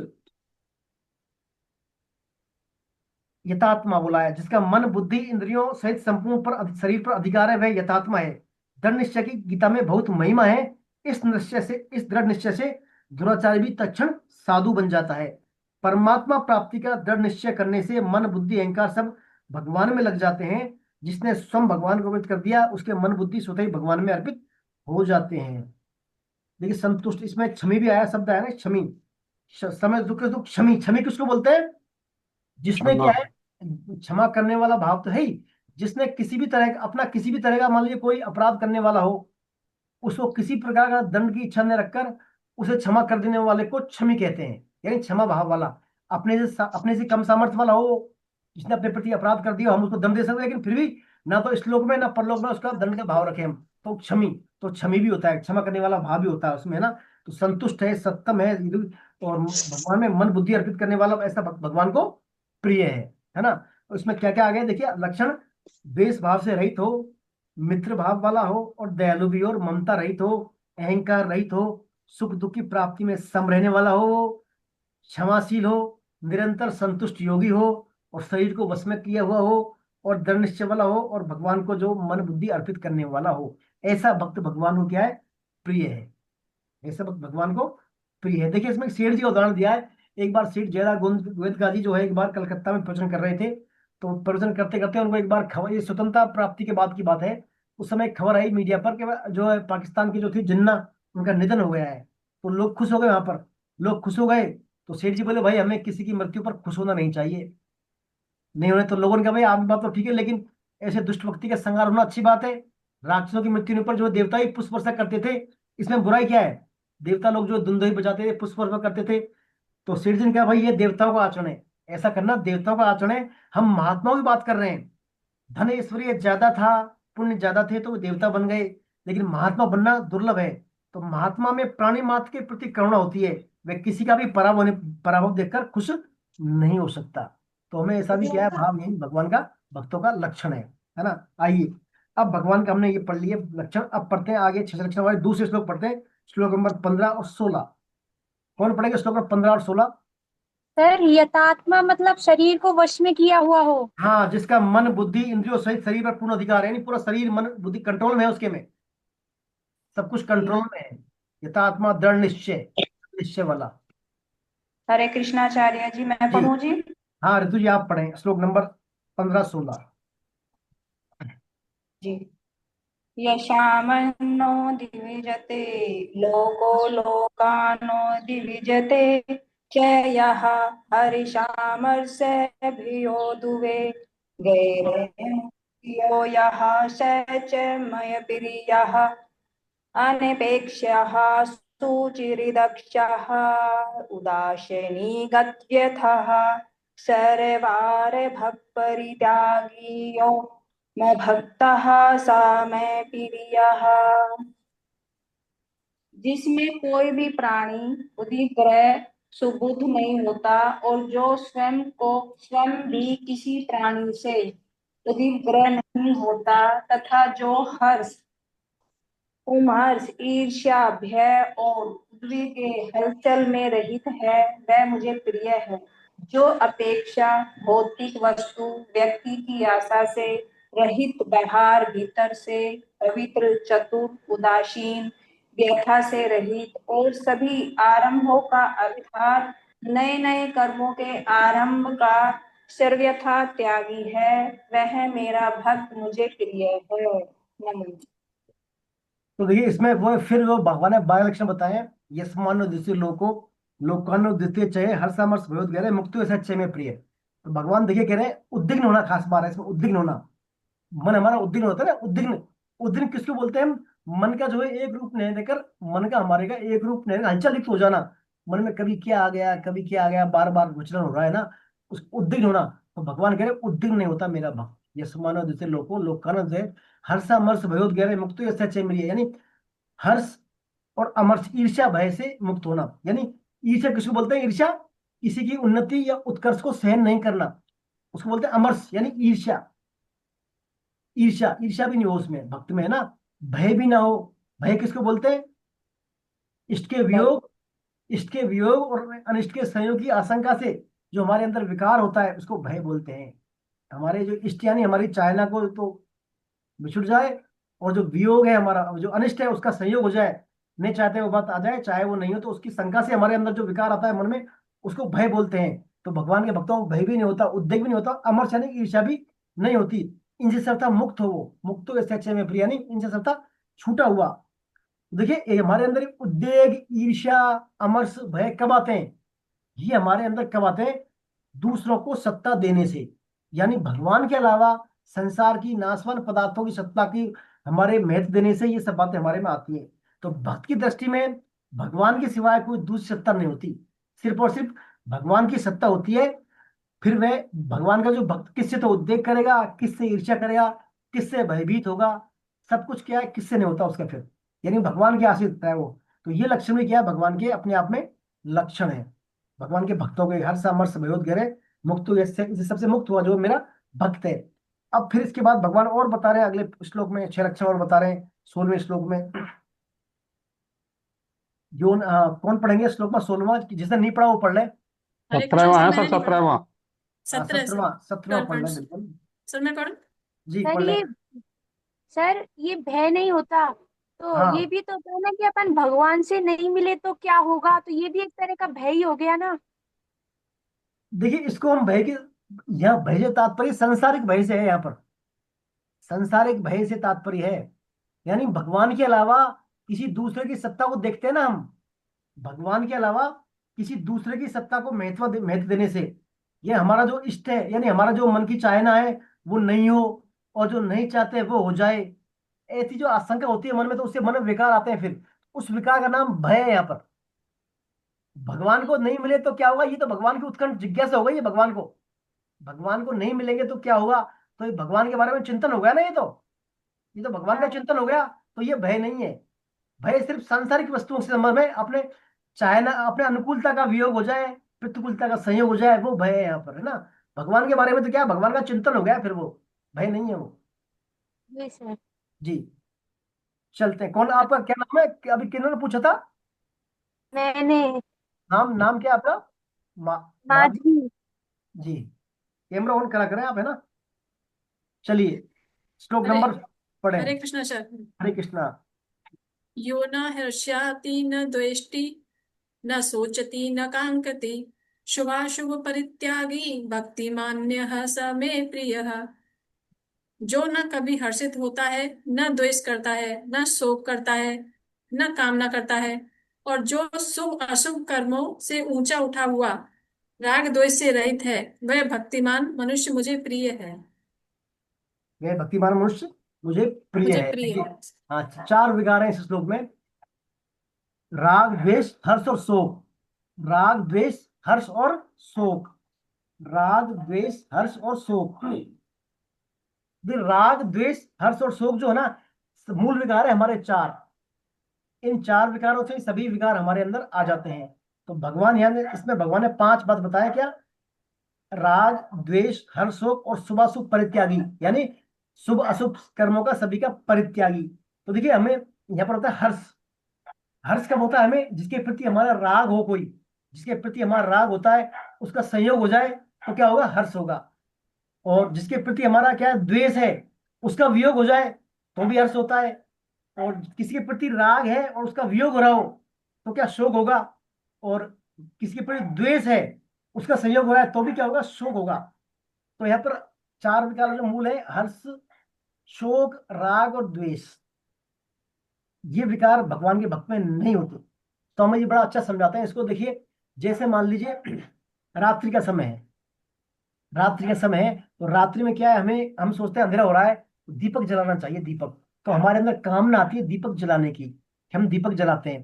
तो दीपक जब जल जाता है तो हमें अपना हर्ष होता है, बड़ी खुशी होती है कि भाई दीपक जल गया, अब उजाला हो गया। अब यदि उसको दीपक को बुझा देता है, दीपक को बुझा देता है, तो हमें क्या है? बुझाने वाले के प्रति द्वेष होगा, होगा नहीं होगा? और क्रोध भी आएगा, भाई क्यों बुझा दिया इसने, क्यों कर रहा है ऐसा काम ये। फिर हमें बुझाने के बाद उसकी चिंता भी होगी कि पुनः इसको हम कैसे जलाएं। समझ रहे हो ना आप? इसको पुनः हम कैसे जलाएं। तो देखिए हमें यहाँ पर हर्ष भी हो गया, दीपक जला, हर्ष हुआ। दीपक बंद हुआ, शोक हुआ नहीं हुआ? शोक हुआ। क्रोध आया, चिंता भी हुई, है ना। तो द्वेष भी हो गया, उससे बुझाने वाले से जलाने प्रति जलाया, राग भी हो गया, क्रोध भी आ गया, चारों बात हो गई। ये सब बातें क्यों हो रही है? क्योंकि रात्रि है उसके मूल में, वो रात्रि है। रात में हो रहा है सब काम, रात में दीप उजल रहा है, रात में उजाले की जरूरत है, बुझा रहे हैं तो क्रोध आ रहा है, तो रात्रि में हो रहा है। इसके विपरीत यदि हम तपती सूर्य में दिन की दोपहरी में काम करेंगे, दीप जलाएगा बुझाएगा तो कोई फर्क नहीं पड़ेगा। ऐसा ही स्वामी जी कहते हैं, यदि हम भगवान के सम्मुख हैं और ये संसार के सम्मुख हैं, संसार के सम्मुख हैं हम, संसार को महत्व दे रहे हैं, तो रात के समान है। तो क्या होगा, हर्ष भी होगा, शोक भी होगा, विकार भी आएंगे, क्रोध भी होगा, चिंता भी होगी। और भगवान के सम्मुख है हम, तो ना तो हर्ष दिन के समान, जैसे दिन दोपहरी में है, तो भगवान के सम्मुख होने से क्या होगा, ना तो हर्ष होगा, ना शोक होगा, ना राग होगा, ना द्वेष होगा। ये चारों बातें। और फिर चिंता किसकी होगी, किसकी चिंता होगी, किसको होगी, यदि भगवान के सम्मुख है। तो कहने के तात्पर्य, जो भगवान के भक्त होते हैं वो ना तो हर्ष होता है, ना शोक होता है, ना राग, ना द्वेष, इन सबसे परे होते हैं वो। क्योंकि उस भगवान के अलावा की सत्ता है नहीं उनके समक्ष। तो किसके प्रति हर्ष करेंगे, किसके प्रति द्वेष करेंगे, वो ये होगा ही नहीं। तो ये भगवान इसमें 17वें श्लोक में ये बात कहना चाह रहे हैं, हर्ष, द्वेष, शोक और राग। देखिए भगवान का भक्त, ये तो हर्ष की बात हो गई, भगवान का भक्त शोक भी नहीं करता। शोक करता है या भगवान का भक्त शोक भी नहीं करता। हम किसी का जब देहावसान हो जाता है हमारे परिजनों का, या किसी की रिश्तेदारी में मिलने वालों का, तो शोक करते हैं ना, शोक सभा होती है, शोक सभा होती है, बैठक होती है, वहां शोक करते हैं। तो भगवान तो ये कहते हैं गीता में, शोक भी नहीं करना चाहिए हमें। किसके लिए शोक करें, है ना। असोचरन सोचस प्रज्ञावान से भाष से गतासु ने गतासु से नानु सोचती पंडिता। जो चले गए उनके लिए शोक करना बनता नहीं, जो है उनके लिए शोक करना बनता नहीं। तो अर्जुन आप पंडित बड़ी बात कर रहे हो, लेकिन शोक किसके लिए कर रहे हो यहाँ पर, कहा था दूसरे अध्याय भगवान दूसरे अध्याय का पहला श्लोक। तो शोक भी नहीं करना चाहिए। हमारे तायल साहब थे पहले, देखिए, जो उन्होंने ये गीता प्रोग्राम स्टार्ट किया था। ये जब किसी की, जब हमारे इसमें सिस्टम में कोई जब परिचित में या कहीं कोई डेथ होती थी, तो बैठक में संदेश भेजते, हमारा ट्रस्ट का Lord Jagannath charitable trust letter भेजते थे। उसमें ये नहीं लिखते शोक व्यक्त करता हूँ, शोक का नाम नहीं लेते वो बिल्कुल।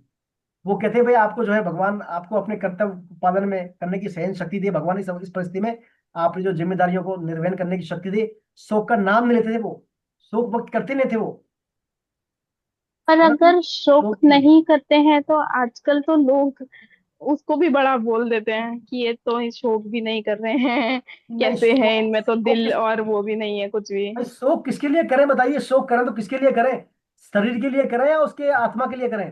भाई आत्मा तो भगवान नहीं, करें, अजर अमर आत्मा तो अविनाशी है ही। हाँ जी। और शरीर जो है यहाँ की यही है, शरीर कहाँ गया, शरीर तो यहीं पड़ा है उसका, पर शरीर। लोगों को ये बात समझ में नहीं आती है ना, हर कोई और ऐसे लोगों ने क्या गीता है, नहीं पढ़ता है और ये वाली चीज नहीं समझ में आती, वो सोचते हैं ये तो पागल है, और ये इसका तो मतलब कोई कनेक्शन ही नहीं था इस इंसान से जिस जो गया है यहाँ पर। तो अगर नहीं हम जब देखिए, तक अब शोक नहीं सामाजिक मनाओगे तब तक उन्हें लगता ही नहीं है सामाजिक कि हम लोग। सामाजिक जो औपचारिकता है, तो हम समाज की दृष्टि से पूरा करते हैं, दिखावे के लिए करनी पड़ती है, सब सामाजिक कस्टम्स हैं, रीति रिवाज हैं, उनकी तो पालना करनी तो पड़ती है। लेकिन उस अंदर चीज से जो से कैसे।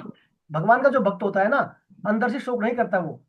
ठीक है, सामाजिक मर्यादा के अनुसार जो है औपचारिकता पूरी करेगा वो सब काम समाज के दिखावे के लिए, लेकिन अंदर से भगवान का भक्त निशोक होता है, वो शोक नहीं करता वो, शोक बिल्कुल भी नहीं करना तो चाहिए। पर ये दिखावा करना फिर वो क्या ठीक नहीं, है। दिखावा भी नहीं करना चाहिए, लेकिन औपचारिक अंदर से बात बता रहा हूँ मैं, अंदर से। मैंने कहा ना, खास महत्व है अंदर की बात का, बाहर का कोई रोल है ही नहीं। अंदर से आप निर्लिप्त रहे, उसमें बिल्कुल निर्भाव रहे। जैसे भगवान भी सभी काम करते हैं, जब भगवान अवतरित होते हैं सभी काम करते हैं, लेकिन उन कर्मों से हम्म। सभी कामों से लिप्त नहीं होते वो। ना तो उनको सुख मिलता है ना दुख मिलता है, कोई लिप्त नहीं, निर्लिप्त रहते हैं। तो निर्लिप्त होकर हम सभी काम करें, हमारे निःशोक होकर, उस अवस्था में, है ना, निःशोक रहे। क्योंकि भगवान ने कहा था कि शास्त्रों में आता है, हम जब शोक करते हैं ना, तो हमारे जो आंखों से डिस्चार्ज आता है, नाक से डिस्चार्ज आता है, वो डिस्चार्ज उस आत्मा को मिलता है वहां पर। अच्छा। ऐसा स्वामी जी कहते हैं प्रवचनों में। हमें हाँ। आंसू भी नहीं बहाने चाहिए शोक कर उसके लिए ज्यादा से ज्यादा भगवान नाम कीर्तन करना चाहिए, भगवान का नामों का उच्चारण करना चाहिए, ताकि उसको क्या है, आत्मा को जो है आगे अच्छा मतलब बेनिफिट हो वहां पर, है ना। शोक नहीं करना चाहिए। शोक का तो दूसरे अध्याय हमने ये पढ़ा था शुरुआत में गीता में, तो ये अध्याय नंबर हाँ 12 जी, हाँ जी, वो तो हाँ, शुरू में था तो वो। करना ही नहीं पर ये चाहिए, है ना। सवाल था। हाँ। हाँ, तो थैंक देखिए, हम यू। जब हमारी गीता एग्जाम होती थी ना पहले, हम जब पढ़ते 17-18 में, तब हमारे पेपर ऑब्जेक्ट पेपर नहीं आके थ्योरेटिकल पेपर आता था, थ्योरेटिकल। उसमें क्वेश्चन आते थे। अच्छा। उसमें क्वेश्चन ऐसे आता था, दो मित्र हैं, एक मित्र का जो है किसी बड़ी प्रतियोगिता परीक्षा में सिलेक्शन हो गया है, तो उसके माता पिता ने उसके सिलेक्शन की खुशी में बहुत बड़ी पार्टी का आयोजन किया है, खुशी में। अच्छा। उस पार्टी के आयोजन के बारे में आप गीता के आधार पर व्याख्या करें, चर्चा करें, ऐसे क्वेश्चन आते थे हमारे। ओ। तो उसमें ये 12.17 जो श्लोक है ना, ये बैठा था कि चूंकि भगवान के भक्त को ना तो हर्ष करना चाहिए ना शोक करना चाहिए, तो हर्ष में जो इतनी ज्यादा पार्टी का आयोजन भी गीता के अनुसार उचित नहीं है, ऐसा लिखना पड़ता था उसमें आंसर। नहीं है। अब तो आपके ऑब्जेक्टिव क्वेश्चन आते हैं तो कर देते हैं आप, पहले क्या केस स्टडी वाले क्वेश्चन आते थे शुरुआत में, तो वहाँ ये श्लोक हमें जो पढ़ना पड़ता था, बार बार ध्यान रखना पड़ता, भक्त के लक्षण कहाँ है, कहाँ कौन सा लक्षण फिट होता है ना। तो भगवान के हाँ भक्तों, जी। ना तो हर्ष करना, ना शोक करना, ना राग, ना द्वेष, और साथ ही साथ सभी शुभ अशुभ कर्मों से जो है परित्यागी, मतलब अपनी कामना तृप्ति के लिए, वासना तृप्ति के लिए कोई कर्म शुरुआत ना करे, वो भी करे सिर्फ निस्वार्थ भाव से काम करे। आइए अब करे। चलिए सर अगला आपने अगला श्लोक। बताया था जी सर आचार्य जी, आपने बताया था कि दया करनी चाहिए, तो दया अगर करेंगे तो अटैचमेंट हो जाएगा जीवों से। नहीं नहीं नहीं, कहाँ होगा, दया का अटैचमेंट से क्या भाव है। किसी पे अपन दया करेंगे, किसी की लग गई, अरे कैसे लग गई, तो सर ऐसे तो अटैचमेंट हो ही जाएगा ना फिर। नहीं नहीं, अटैचमेंट, दया से अटैचमेंट नहीं होता, दया से अटैचमेंट नहीं होता। तो फिर दया का मूल अटैचमेंट अर्थ क्या है? अटैचमेंट अटैचमेंट कब होता है, जब उससे कोई कोई स्वार्थ है आपका उससे, कोई आपका उससे लगाव है, कहीं ना कहीं आपका उससे कोई चाहते हैं, उससे आप कोई डिजायर है आपके उसके ऊपर, जब अटैचमेंट होगा, नहीं अटैचमेंट होगा ही नहीं। आपके मान लीजिए पड़ोस में कोई मर जाता है, तो आपको कैसा लगता है, आपको क्या मर गए, कैसे क्या हो गया, है ना, पड़ोस में। और एक मान लीजिए भारत के सैनिक पर, जो सीमा पर 10-20 सैनिक शहीद हो गए, तो वहां आपको आती है कि, जो उसकी चिंता होती है क्या, नहीं होती ना, क्योंकि पड़ोसी है वो आपका। पर पर कहीं ना कहीं अगर उससे हमारा आपका, एक खुद का बच्चा है, तो उसके लिए तो परेशान होता है ना, तो वो स्वार्थ नहीं है। नहीं, वो आपका लगाव हो गया, उससे अटैचमेंट हो गया, वही बात होता है, लगा। अटैचमेंट है आपका। हाँ अटैचमेंट हाँ हाँ। कहीं ना कहीं अटैचमेंट होता है, तब बातें आती है। लेकिन जो दया वाला भाव जो है ना, आप बोला दया, करुणा मित्रता, ये भगवान के भक्त में हाँ होती है। जी। करुणा और मित्रता, मैत्र करुणा ये होचे, करुणा यानी दया, ये भगवान के भक्त में होती है। भगवान का भक्त सबके प्रति दया करता है ना, और सब में भगवान दया का का दर्शन करता है मतलब वो। क्या हुआ यहाँ पर? मैं 6.30 पढ़ा था ना, जो सब में मुझको, मुझ में सबको देखता है, उसके लिए मैं दृष्ट नहीं होता, यानी उनको भगवत रूपी मानता है वो, तो भगवान का ही अंश है, ऐसा मानता है भगवान का भक्त, है ना। उसमें हम्म। नहीं मानता अपनापन वाला, ऐसा कुछ नहीं होता उसमें। भगवान के भक्ति भगवत रूप दर्शन करता है सब में वो, है ना। सर फिर दया का असली अर्थ क्या हुआ? किसका, दया का हम क्या समझे हम दया से? करुणा, दया दया, में और ममता में दया, फर्क है ना। दया भाव। दया में और ममता में फर्क है ना। ममता तो फंसाने वाला मामला है, ममता आसक्ति दया और वाला ममता है। में दोनों में फर्क है ना सर। हाँ, बिल्कुल दया सर, दया तो आपको हर प्राणी मात्र पर करनी चाहिए, हर भगवान प्राणी के मात्र के लिए होनी हाँ, चाहिए दया तो। दया करनी चाहिए हाँ। ममता तो अपने में होती है, अपनेपन जो भाव है, मैं मेरापन, उनमें होती है ममता, है ना। ममता अलग कंसेप्ट है, दया कंसेप्ट अलग है। दया तो भगवान के भक्तों का लक्षण है, करनी चाहिए दया, करुणा, भगवान के भक्तों में दया करने वाले। तो जैसे मान लीजिए कोई आपको पशु पक्षी कोई मिल गया, तो उसके प्रति दया भाव रखिए, आप उसकी भी हेल्प कीजिए, है ना, तो वो दया अलग हो गई। और ममता क्या हो गई, आपके पुत्र के लग गई, तो आप सब कुछ बेचैन हो गए, मन में हलचल मच गई, उद्विग्नता आ गई, कैसा हुआ क्या हो गया, वो ममता वाला मामला आ गया, है ना। तो ममता आसक्ति अलग कंसेप्ट है, दया एक अलग है। चलिए अपन आगे चलते हैं, फिर आगे चर्चा करेंगे इसकी, कंप्लीट करना है इसको। नेक्स्ट आचार्य शौक के लिए बोलती हूँ आपको, थोड़ा क्या टाइम लग चीज? जाएगा, ज्यादा नहीं बोलूंगी। जैसे शौक के लिए कहते कोई मर गया कि दुख हो गया, मैंने खुद का अपना पर्सनल अनुभव, मेरी माँ की अचानक डेथ हुई थी, पिताजी की हुई थी, मुझे बहुत दुख हुआ। लेकिन जैसे थोड़ी देर बाद बैठी ना, अपने आप मन में आ गया क्यों बेटे, यार कुछ है ही नहीं, इनको याद उठ के चल जाओ। बिल्कुल भी मतलब 1% दुख नहीं हुआ, और कुछ में अपनापन बिल्कुल था ही नहीं इसमें। मतलब ऐसा वैराग्य कि उस वक्त अपना खास था, मतलब अपने शरीर का, उनके शरीर से पैदा हुई है, इतना लगाव था, लेकिन फिर भी दुख नहीं हुआ।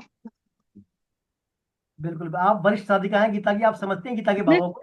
नहीं अच्छा, आप बहुत पुरानी बात है ये। एक बात तो नहीं 26 नहीं साल पुरानी, 16 साल पुरानी है, तब मुझे ये अनुभव हुआ था, इतना पुरानी बात थी। नहीं, सुनते एक बार बिल्कुल तो कला मैं पास जाके बैठा, लेकिन जाओ से क्या कुछ भी नहीं है। बिल्कुल बिल्कुल, बहुत अच्छी बात है आपने, चलिए भगवान का आप पे कृपा है आप पर, और आप तो काफी पुरानी साधिका हैं। तो नाम शौक शौक हुआ ही नहीं उसमें। नाम भी आपका गीता है, तो इसलिए गीता के भाव तो आप में होंगे ही, स्वाभाविक ही नहीं बात ऐसा नहीं, है। पर जब प्यार को चलिए, आज बात आई ना, इसलिए नहीं मैंने नहीं, बोला बिल्कुल ही बहुत बात। बहुत अच्छा भाव है आप में गीता जी, बहुत अच्छा भाव है। और आप काफी पुरानी साधिका हैं, काफी समय से गीता पढ़ रही हैं, तो बिल्कुल ऐसा भाव तो स्वाभाविक है आप में आना, सबसे ऊपर है। आइए अब चलते हैं, आगे चलते हैं, नेक्स्ट श्लोक बोलेंगे, कौन बोलेंगे नेक्स्ट श्लोक? मैं पढ़ती हूँ भैया जी। हाँ आप पढ़े।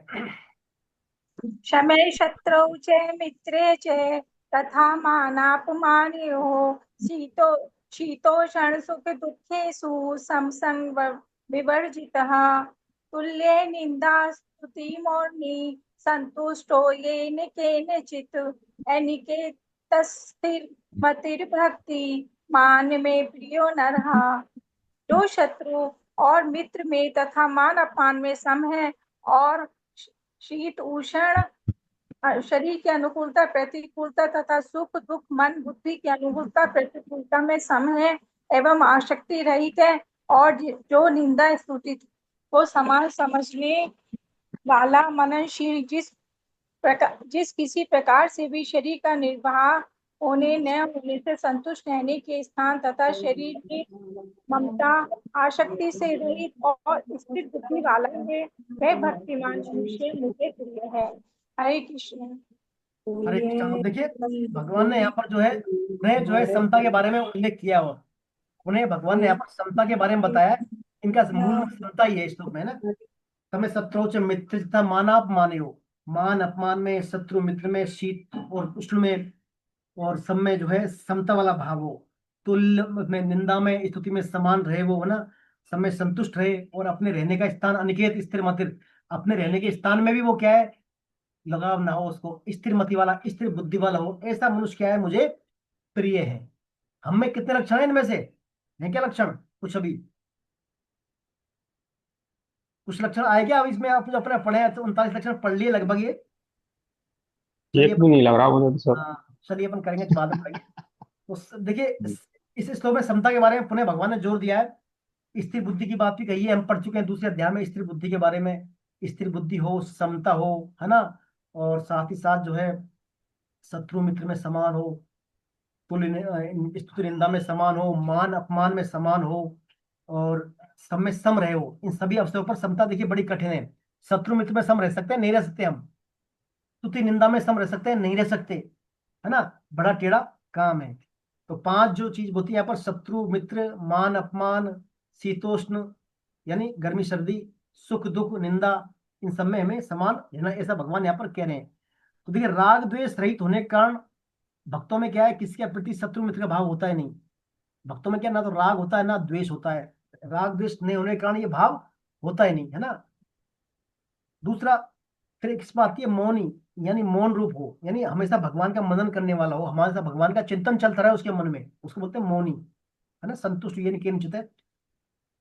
अनिकेत यानी जहां वो रहता है, जिस स्थान पर रहता है वो, उसमें कोई लगाव ना हो, उसका लगाव ना हो। हम कई कई रहते हैं ना, कई व्यक्ति होते हैं जिस घर में थे उसी घर में कहते हैं भाई मैं तो उसी घर में रहूंगा, लास्ट तक मेरे को यहीं रखना, आप मेरी अर्थी भी यहीं से निकालना, आप ऐसा कहते हैं ये लोग कि मेरी अर्थी भी इसी घर से निकालना।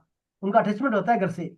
ऋषिकेश में जो गीता भवन है स्वामी जी का, वहां पर प्राय हर महीने, साल 6 महीने में कमरे के चेंज करते हैं सभी साधुओं कमरे, चाहे वो कितने लंबे समय से रह रहे हो, उनके कमरे चेंज कर देते हैं इसी कारण, कहीं इनको कमरों से लगाव ना हो जाए, कहीं कमरों से इनको लगाव ना हो जाए गीता भवन में। तो ये अनिकेत, अनिकेत फिर स्थिर मति, यानी उसकी मति भी संतुष्ट होना चाहिए, वो संतुष्ट होना चाहिए। ये इनके प्राण है वो संतुष्ट रहे। तो ये यहाँ पर भगवान ने और कुछ लक्षण इसमें बताए हैं। इसमें दधीचि ऋषि का एक प्रसंग आता है। देखिए दधीचि ऋषि ने जब अश्विनी जो कुमार थे उनको विद्या का दान दे रहे थे, तो इंद्र भी वहां आ गए थे। तो लेकिन इंद्र तो क्या है, भोगवृत्ति के वाला देवता था, देवराज थे, भोगवृत्ति में थे। तो इंद्र को भगवान, उन्होंने क्या है, दधीचि ने ब्रह्म विद्या का दान देने से मना कर दिया। तो इंद्र ने जो है कुपित मतलब रुष्ट होकर कहा कि आप जो है अश्विनी कुमार को आपने ब्रह्म विद्या का दान दिया है, तो मैं तुम्हारा सिर काट दूंगा। उनको आप दान दोगे ब्रह्म, तुम्हारा सिर में काट दूंगा दधीचि का। तो इंद्र के जाने के बाद अश्विनी कुमार दधीचि का सिर जो काट दिया, इंद्र ने उसको वापस दधीचि के सिर में घोड़े का सिर लगा देते हैं अश्विनी कुमार, जिससे वे ब्रह्म विद्या का ध्यान फिर दान कर देते हैं उनके लिए। तो इंद्र आकर फिर क्या करता है, दधीचि ऋषि का सिर काट के उसको भी ले जाता है। तो अश्विनी कुमार पुनः सिर जोड़ देते हैं फिर उसमें दधीचि में। तो ऐसा कहकर पे आए, वही इंद्र फिर जो है बाद में क्या करता है, वही इंद्र एक समय दधीचि के सामने आकर उनकी अस्थियों को दान चाहता है कि आप ही अस्थि दे दीजिए, आप सत्पुरुष है, ज्ञानी पुरुष है, महापुरुष है, आपकी अस्थियों से वज्र बनाऊंगा मैं, है ना। तो वो फिर दधीचि ऋषि उनको इतने मतलब वो थे, वो उन्होंने अपनी अस्थियां भी दान कर दी उसको, इंद्र को। ऐसे थे कौन, महर्षि दधीच, है ना। तो वो थे स्थिर बुद्धि, उनकी स्थिर बुद्धि थी, और उनका चाहता है कैसे भी कैसे मेरे द्वारा जो लोक कल्याण हो, ज्यादा से ज्यादा लोक कल्याण हो। तो यहाँ पर उनका रेफरेंस दिया है। ये सब बातें भगवान ने यहाँ पर इस प्रकार 39 लक्षण बताए भगवान ने भक्तों के। 39 लक्षणों को बताने के बाद अब भगवान फिर जो कह रहे हैं, ये तू धर्म्यामितम इदम यथोक्तम पर्युपासते सद्दधाना मत परमा भक्तास्ते अतीव में प्रिया। भगवान कह रहे हैं कि जो परंतु जो मुझ में श्रद्धा रखने वाले और मेरे परायण हुए भक्त हैं, इस धर्ममय अमृत को मैंने जैसा कहा है वैसा का वैसा भली भांति सेवन करते हैं, वे मुझे अति प्रिय हैं। यानी जो मैंने आपको भक्तों के 39 लक्षण बताए, इस अध्याय में सब बातें बताई हैं, भगवान कह रहे हैं ऐसा, उन सब बातों को एज इट जैसे कि तैसे पालन करते हैं, वे मुझे क्या अत्यंत प्रिय हैं। तो यहाँ पर देखिए भगवान ने कहा है कि मेरी जो बातों में कोई माल मिक्सिंग ना करे, कोई मेल मिलावट ना करे इन बातों में, जैसा कि जैसे पालन करें, ऐसे व्यक्ति क्या है, मुझे अत्यंत प्रिय है। भक्तों के 39 लक्षणों के पांचों प्रकरण धर्म से उत्प्रोत हैं, उनमें किंचित मात्र भी अधर्म का अंश नहीं है, इसलिए उन्हें क्या है, धर्म्यामृतम कहा है, धर्म्यामृत। यथोक्तम प्रयुक्त यानी जैसा कहा है वैसा का, एजिट। गीता के उपदेश समाप्ति पर भी अर्जुन यही बोलते हैं, करिष्ये वचनम तब के मैं आपके वचनों की पालना करूंगा, आपकी आज्ञा का पालन करूंगा। यानी भगवान कह रहे हैं मैंने जैसा कहा है वैसा पालना करो, अपने आप मन बुद्धि को उसमें मत मिलाओ। अपने मत बुद्धि या मताग्रह को मिलाएंगे आधा वो और आधा वो, मामला गड़बड़ हो जाएगा। फिर जैसा कहा है वैसा जो है करना चाहिए। तो भगवान ने श्रद्धा ना मत परमा, यानी मेरे में श्रद्धा प्राण करने वाले जो है, भक्तास्ते अति में भी अत्यंत मुझे, ऐसे भक्त मुझे प्रिय है।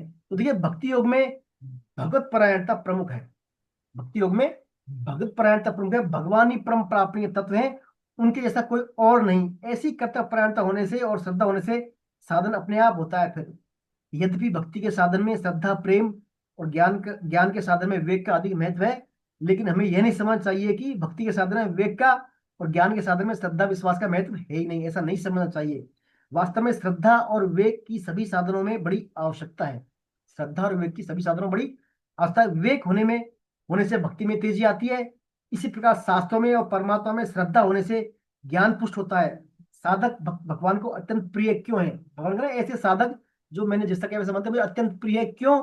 क्योंकि देखिए एक तो था साधक भक्त, एक तो था सिद्ध भक्त। सिद्ध भक्त, सिद्ध भक्त उसको बोलते हैं जिन्होंने ये साधना सब कर ली, आगे पहुंच गए बहुत वो। और साधक होता है जो भगवान की बातों के अनुसार चल रहा है, जित उनकी आज्ञा का पालन कर रहा है। तो भगवान कह रहे हैं साधक भक्तों को अभी कृष्ण की प्राप्ति नहीं हुई है, फिर भी भगवान की वाणी पर विश्वास करके वे भगवत प्राप्ति के मार्ग पर चल रहे हैं, श्रद्धा पूर्वक कृष्ण भक्ति में लगे हुए हैं। अतः कृष्ण का उन्हें अत्यंत प्रिय कहना बनता ही है ना। सिद्ध भक्त कृष्ण के बड़े पुत्र के समान है और साधक भक्त कृष्ण के छोटे पुत्र के समान है। छोटे पुत्र से प्रियता स्वाभाविक ही होती है, कुछ अधिक होती है, छोटे बेटे से नजदीक कुछ ज्यादा स्वाभाविक ही होती है। साधकों को दर्शन न देने के कारण कृष्ण अपने आप को उनका ऋणी मानते हैं, इसलिए उनको अपना अत्यंत प्रिय कहते हैं। सिद्ध तो भगवान की अनुभूति कर लेते हैं, साक्षात करते हैं, लेकिन साधक जो है कहाँ कर पाते हैं शुरुआत में, उनको भगवान कहते हैं मैं उनका ऋणी हूँ साधकों का, क्योंकि मेरी आज्ञा का वो पालन कर रहे हैं। तो ये यहाँ पर भगवान कह रहे हैं साधक और सिद्ध भक्तों के बारे में।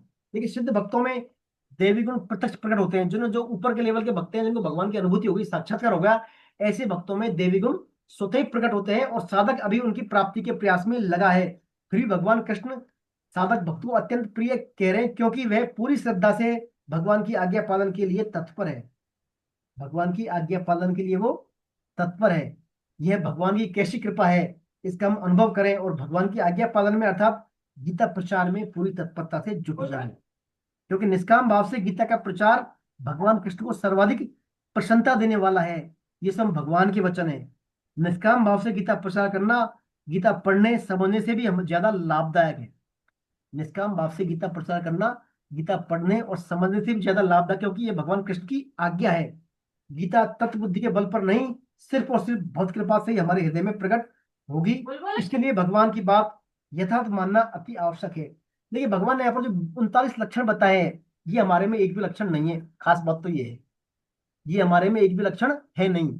भले हम ऊपरी तौर पर कह देंगे साहब मैं ऐसा हूँ वैसा हूँ, लेकिन वास्तव में है नहीं धरातल पर। अब हमारे में ये लक्षण नहीं है, फिर भगवान कह रहे हैं ऐसे भक्त मुझे अत्यंत प्रिय हैं, तो हम अत्यंत प्रिय हुए नहीं। कहाँ हुए भगवान अत्यंत प्रिय हम साधक, क्योंकि हम भगवान के ऐसे भक्त भी नहीं है, न आज्ञा पालन कर पा रहे। अब भगवान फिर दूसरा रास्ता कहते हैं। भगवान कहते हैं 18वें अध्याय में, जो भक्त गीता का जो है, मेरी जो भगवत गीता मेरे उपदेश है, इनको प्रचार करता है लोगों में निष्काम भाव से, लोगों में गीता का प्रचार, वह मुझे अत्यंत प्रिय है और उसके समान भूमंडल पर मेरा प्रिय कार्य करने वाला दूसरा कोई है नहीं। क्या कहते हैं भगवान? जो भक्त गीता का प्रचार प्रसार करता है, उसके समान प्रिय कार्य करने वाला इस भूमंडल पर दूसरा कोई नहीं है, और ऐसा मुझे प्रिय भक्त है वो। तो भगवान ने यहाँ भी अत्यंत प्रिय बताया और वहां भी अत्यंत प्रिय बताया। तो ये तो हमारे बस की बात नहीं है इतना लक्षण करना। अदेशा सर्वभूतानां मैत्रक करुणा एवं निर्मल निरंकारी, सब बातें बहुत टेढ़ी खीर है। लेकिन कम से कम हम भगवान की दूसरी बात जो है ऑप्शन, गीता का प्रचार तो कर ही सकते हैं। गीता से लोगों को जोड़ सकते हैं, गीता के बारे में बता सकते हैं उनको, ऐसे ऐसे गीता होता है, आप भी करिए, पढ़िए, आप पढ़ाइए गीता के बारे में, जुड़िए आप गीता से। तो भले ही वो गीता से जुड़े या नहीं जुड़े, वो अलग बात है, लेकिन हम तो, हमारा भगवान की आज्ञा का पालन हो गया ना, तो हमारी तो क्या है, मजदूरी भगवान की पक्की हो गई। हमने हमारा भगवान को अत्यंत प्रिय लगने कार्य पूरा कर दिया। अब वो जुड़ना है नहीं जुड़ना वो क्या लेगा, और वो दूसरा इशू है। लेकिन हमें तो कम से कम भगवान की आज्ञा का पालन करना ही चाहिए। भगवान ने जैसा कहा है कि प्रिय कार्य करने के लिए, तो यथावत भगवान की जो बातें हैं उनका हमें पालन करना चाहिए। तो ये सब बातें इनमें भगवान ने भक्ति योग में भक्तों को बताई हैं। फिर लास्ट में उसमें दिया है उपसंहार। ओम तत्सत इति श्रीमद् भगवद गीता सुपनिषत्सु भिन्न विद्याएं योग शास्त्रे श्री कृष्णार्जुन संवादे भक्ति योग नाम द्वादशो अध्याय। ओम श्री कृष्णार्पणमस्तु। ओम तत्सत। ये अपना इस प्रकार जो है भक्ति योग नामक अध्याय पर यहाँ विश्राम आता है। 12वां अध्याय गीता का द्वितीय षटक हमने अब यहाँ पर विश्राम पे है। द्वितीय षटक में यानी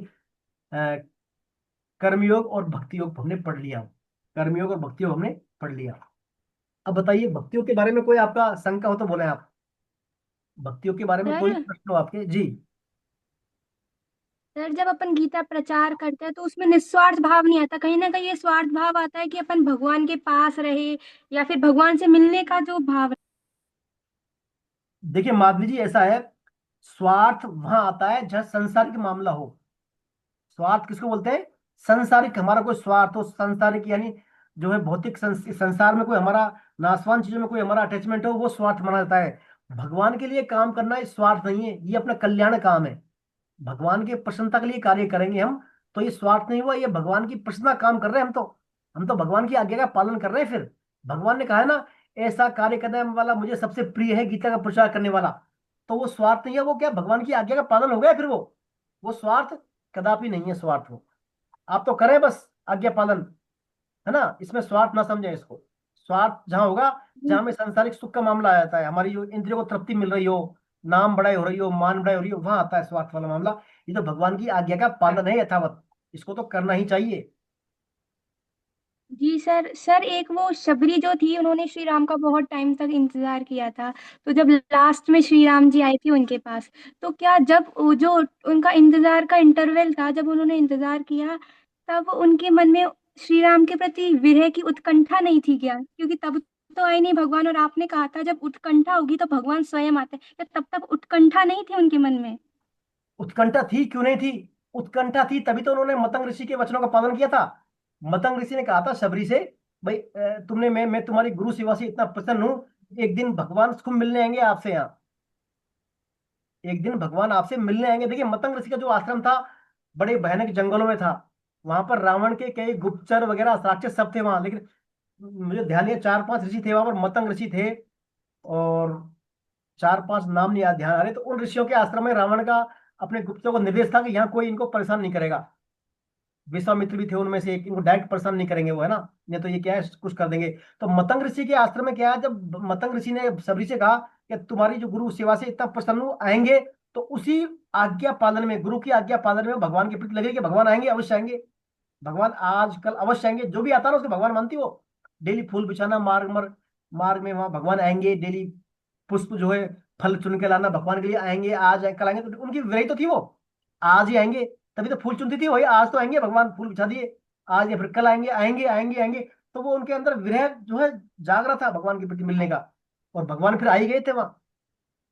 भाई सबरी जो है इतनी ज्यादा पढ़ी लिखी विद्वान महिला नहीं थी वो तो एक आदिवासी निरक्षर थी बेचारी, लेकिन भगवान उनकी गुरुवाणी का विश्वास था, उसकी विश्वास श्रद्धा कि गुरु जी ने कहा है आएंगे भगवान, तो आएंगे ही वो, तो आएंगे करते करते, और डेली सेवा डेली इंतजार करती, तो विरहता था ही उसका, और विरह बढ़ते बढ़ते फिर विरह एक लेवल पर आ गया, तो भगवान भी आ गए थे फिर वहां, जी सर। विरह था ही उसका सबरी का। जी, और बोले। हरे कृष्णा प्रभु जी। प्रभु हरे जी कृष्णा। संकल्प पत्र में जो हमने दिसंबर तक के बनाने का संकल्प लिया है, तो इस समय तो मैं दुबई में हूँ और अक्टूबर में लाना होगा मेरा, और नहीं हो पाए तो मेरे। क्या फिर से बोले, आवाज नहीं आ गया, फिर से बोले एक बार आप। संकल्प पत्र, जो संकल्प पत्र मैंने प्रचार के भरे हैं ना संकल्प पत्र हम्म में, हम्म। तो मैं इस समय दुबई में हूँ और मेरा जी, अक्टूबर में जाना होगा, और मेरे वो नहीं हो पाए पूरे, तो बाद में कोई कर बात, सकती हूँ दिसंबर के कोई बाद। बात नहीं, कोई बात नहीं, बाद में कर सकती हैं आप उसको, पेंडिंग का बाद में कर सकती हैं आप, है ना, बाद में भी कर ठीक है। सकती हैं आप, है ना, ऐसा कोई नहीं है उसमें, जितना उतना कर दें, बाकी बाद में कर लें आप, है ना। बाकी बाद में कर लें आप, है ना। अक्टूबर में, अभी अपनी 5 अक्टूबर को एग्जाम है अपनी, तो 5 अक्टूबर से पहले आएंगे बाद में आएंगे आप? सर मेरी 4 अक्टूबर की फ्लाइट है। हाँ, तो 5 अक्टूबर को अपने शाम को 9 बजे तक एग्जाम है ना, दोपहर में 1 से 9 तक कभी दे लो एग्जाम आप, 5 अक्टूबर को। दोपहर को कितनी बजे से? दोपहर को 1 बजे से, और 1 घंटा मिलेगा आपको 9 बजे तक, 1 से 9 तक कभी खोल लो 1 घंटे के लिए, एक बार लॉगिन कर लेंगे तो 1 घंटे में हो जाएगा, वरना वो 1 घंटा टाइम है। दोपहर में 1 बजे से रात को 9 बजे तक कभी भी दे लें एग्जाम आप, 1 घंटे के लिए टाइम मिलेगा, है ना, कभी भी। तो देख लेना आप, कोई बात नहीं, वो तो ऐसा बड़ा इशू नहीं है, आप तो ना ठीक है जो कर देना, उसमें ऐसा कोई बात नहीं है ना, इतने ज्यादा उसमें सोचने वाली बात नहीं है। जितना होता लिख देना, बाकी नहीं तो बाद में कर देना, फिर संकल्प लेके बाद में कर देना, वो तो भगवान का है, ऐसा ऐसा उसमें कोई काम बात नहीं है। जी, और बोले। हरे कृष्ण। हाँ जी, सर महेंद्र जी, हरे कृष्णा, महेंद्र जी अग्रवाल सर, हरे कृष्णा। सर मैं और पूछ रहा हूँ सर जी कुछ। सुखबीर जी बोले। सर एक तो थोड़ा सा ये कंफ्यूजन है मेरा, सगुण का मतलब क्या है और निर्गुण का मतलब क्या है? मैं आकार नहीं पूछ रहा सर, सगुण शब्द और निर्गुण शब्द से क्या अभिप्राय है? देखिए सर, सगुण यानी जिसमें गुण हो, जिसमें गुण हो, और जो गुणों से अतीत। दूसरा था निर्गुण। निर्गुण का वैसे शाब्दिक अर्थ हो इसमें गुण नहीं हो, इसमें गुण नहीं हो, लेकिन गुण नहीं से तात्पर्य गुणों से परे है यहाँ पर, गुणों से परे वो, उसमें गुण है भी और गुण नहीं है भी, दोनों बातें हैं उसमें, यानी सगुण नहीं, में। सगुण में तो गुण हो गए, पर कौन हाँ, से गुण? और निर्गुण में गुण नहीं है, गुण नहीं है। कौन से गुण नहीं है? गुण हाँ ये कितने है बात। गुण कितने बताइए आप। तीन गुण, तीन हाँ, गुण है, सत्व रजो तम जो है। उन्हीं गुणों में सब गुण आते हैं फिर, उन्हीं गुणों के अंदर सभी गुण, जितने भी गुण है ना सृष्टि में, सभी गुण उन्हीं तीनों गुणों में समाहित हैं, सभी गुण। तो वो जैसे सगुण साकार कहते हैं, तो सगुण हाँ, साकार का मतलब रजो तमो और ये जो सत्व गुण, तीनों गुण हैं उनमें। बिल्कुल बिल्कुल गुण है उसमें। सगुण साकार जिसको कहते हैं या सगुण हाँ निराकार जिनको कहते हाँ हैं, तो सगुण जो हाँ शब्द जहाँ आ रहा है, तो इसका मतलब हाँ वो सत्व रजो तम तीनों गुण आ रहे हैं। हाँ, गुण तो तीनों है, लेकिन मामला भगवान का है ना, तो भगवान है फिर सात्विक मैं गुण ही वही होंगे उसमें। पूछना चाह रहा हूँ भगवान सर। है ना, तो भगवान है तो भगवान के संदर्भ में सात्विक गुण ही होंगे वहां पर, तो तामसिक गुण थोड़ी होंगे विग्रह में। भगवान कृष्ण विग्रह है तो सात्विक गुण ही होंगे वहां पर, है ना, तामसिक वहां नहीं आएंगे। लेकिन वैसे गुण की जो बात है ना, अपन क्या सगुण, और भी कई उपासना करते हैं दूसरे की, सगुण सगुण में सब गुण आ गए उसमें, वैसे उसमें, लेकिन भगवान का मामला है, यहाँ भगवान की बात है तो भगवान है फिर सात्विक गुण ही होंगे वहां पर। और वैसे भगवान ने कहा है, सभी मैं तो सभी गुण मेरे में हैं, भगवान ने कहा है नवोध्याय में, सभी गुण मेरे से हैं, लेकिन मैं उन गुणों में नहीं हूँ। मैं यानी उनमें नहीं हूँ। हाँ, वो मेरे में लेकिन मैं उनमें नहीं, तो सब भगवान का ही है। आपको मान लीजिए कहीं तामसिकता भी नजर आई है तो वहीं भगवान है, वहां भी भगवान ही है वहाँ। गुण, सभी गुण, मानी गुण और गुणों से परे, दोनों में भगवान ही है वहां पर, है ना, सब भगवान ही वहां अच्छा पर। जी। अब सर दूसरा यह है कि निर्गुण निराकार ब्रह्म, सगुण निराकार परमात्मा, सगुण साकार भगवान, अब निर्गुण साकार ये कोई नहीं होते क्या? निर्गुण साकार, नहीं निर्गुण साकार तो मैंने सुना नहीं, इसमें सगुण साकार होते हैं, निर्गुण निराकार और सगुण निराकार, तीन तो होते हैं, लेकिन आप कह हाँ रहे हैं तीन निर्गुण होते साकार, हैं भाई। निर्गुण साकार। दो शब्दों से चार चीजें बन सकती हैं सर, नहीं दो शब्दों से चार चीजें बन सकती हैं। वो सही है आपका जो नेटवर्क बना सकते हैं, लेकिन भगवान के संदर्भ में सगुण भगवान होते हैं, निर्गुण भगवान होते हैं, देखिए ना। तो सगुण, मैं सगुण, सगुण में देखिए साकार हो गया और निराकार हो गया, है ना, तो निर्गुण में निराकार, है ना, निर्गुण में साकार फिर कहाँ होगा भाई, निर्गुण, हाँ, निर्गुण ही हो गया वो, तो फिर आकार खा रहा है इसमें, कैसे गुण ही नहीं है, निर्गुण साकार हाँ होता ही नहीं। तो गुण ही नहीं है फिर क्या आकार कहाँ होगा, आकार भी गुण हो गया ना, तो निर्गुण तो निर्गुण ही है फिर सर। निर्गुण तो वैसे मूल तो दो ही है, मूल तो दो ही है, सगुण निर्गुण।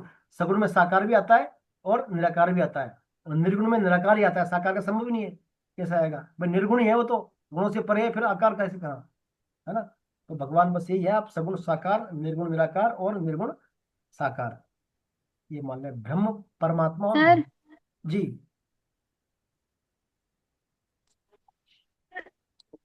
माधवी वो, जी बोले। हेलो, आवाज आ रही है सर? हाँ बोले बोले बोले, आप बोले। सर आपने सगुण को समग्र बताया था। जब उद्धव जी के पास, उद्धव जी गए थे जब गोपियों के पास, तो फिर गोपियों ने ज्ञान लेने से मना कर दिया था क्योंकि वो निर्गुण की उपासक थे उद्धव जी, और गोपी सगुण की उपासक। अगर होता है ना तो फिर गोपियों के, बट मना कर दिया, तो सर इसमें थोड़ी क्या शंका आप है। फिर से बोले, आपकी आवाज सही नहीं आ रही, क्या फिर से बोले। क्वेश्चन समझ में नहीं आया। हाँ फिर से बोले माधवी जी, आप क्या करिए। आ रही। हरे कृष्णा, फिर से बोले माधवी जी, आवाज नहीं आ रही है सही आपकी। हेलो हाँ बोले बोले, आप बोले। सर, गोपियाँ उद्धव जी के पास गई थी। उद्धव जी हाँ निर्गुण के उपासक थे और गोपियाँ थी सगुण हाँ। उपासक। पर आपने पिछली क्लास में तो बताया था उसमें निर्गुण का भी आ जाता है। तो इसके हिसाब से तो गोपियों को उद्धव जी का जो ज्ञान देने आए थे वो ज्ञान ले लेना चाहिए, पर गोपियों ने वो ज्ञान लेने से मना कर दिया। उन्होंने कहा कि हम प्रेम मार्ग पे चलते हैं और हमारा बस यही पथ है। तो सर इस पे थोड़ी शंका थी। देखिए, गोपियों का लेवल अलग था।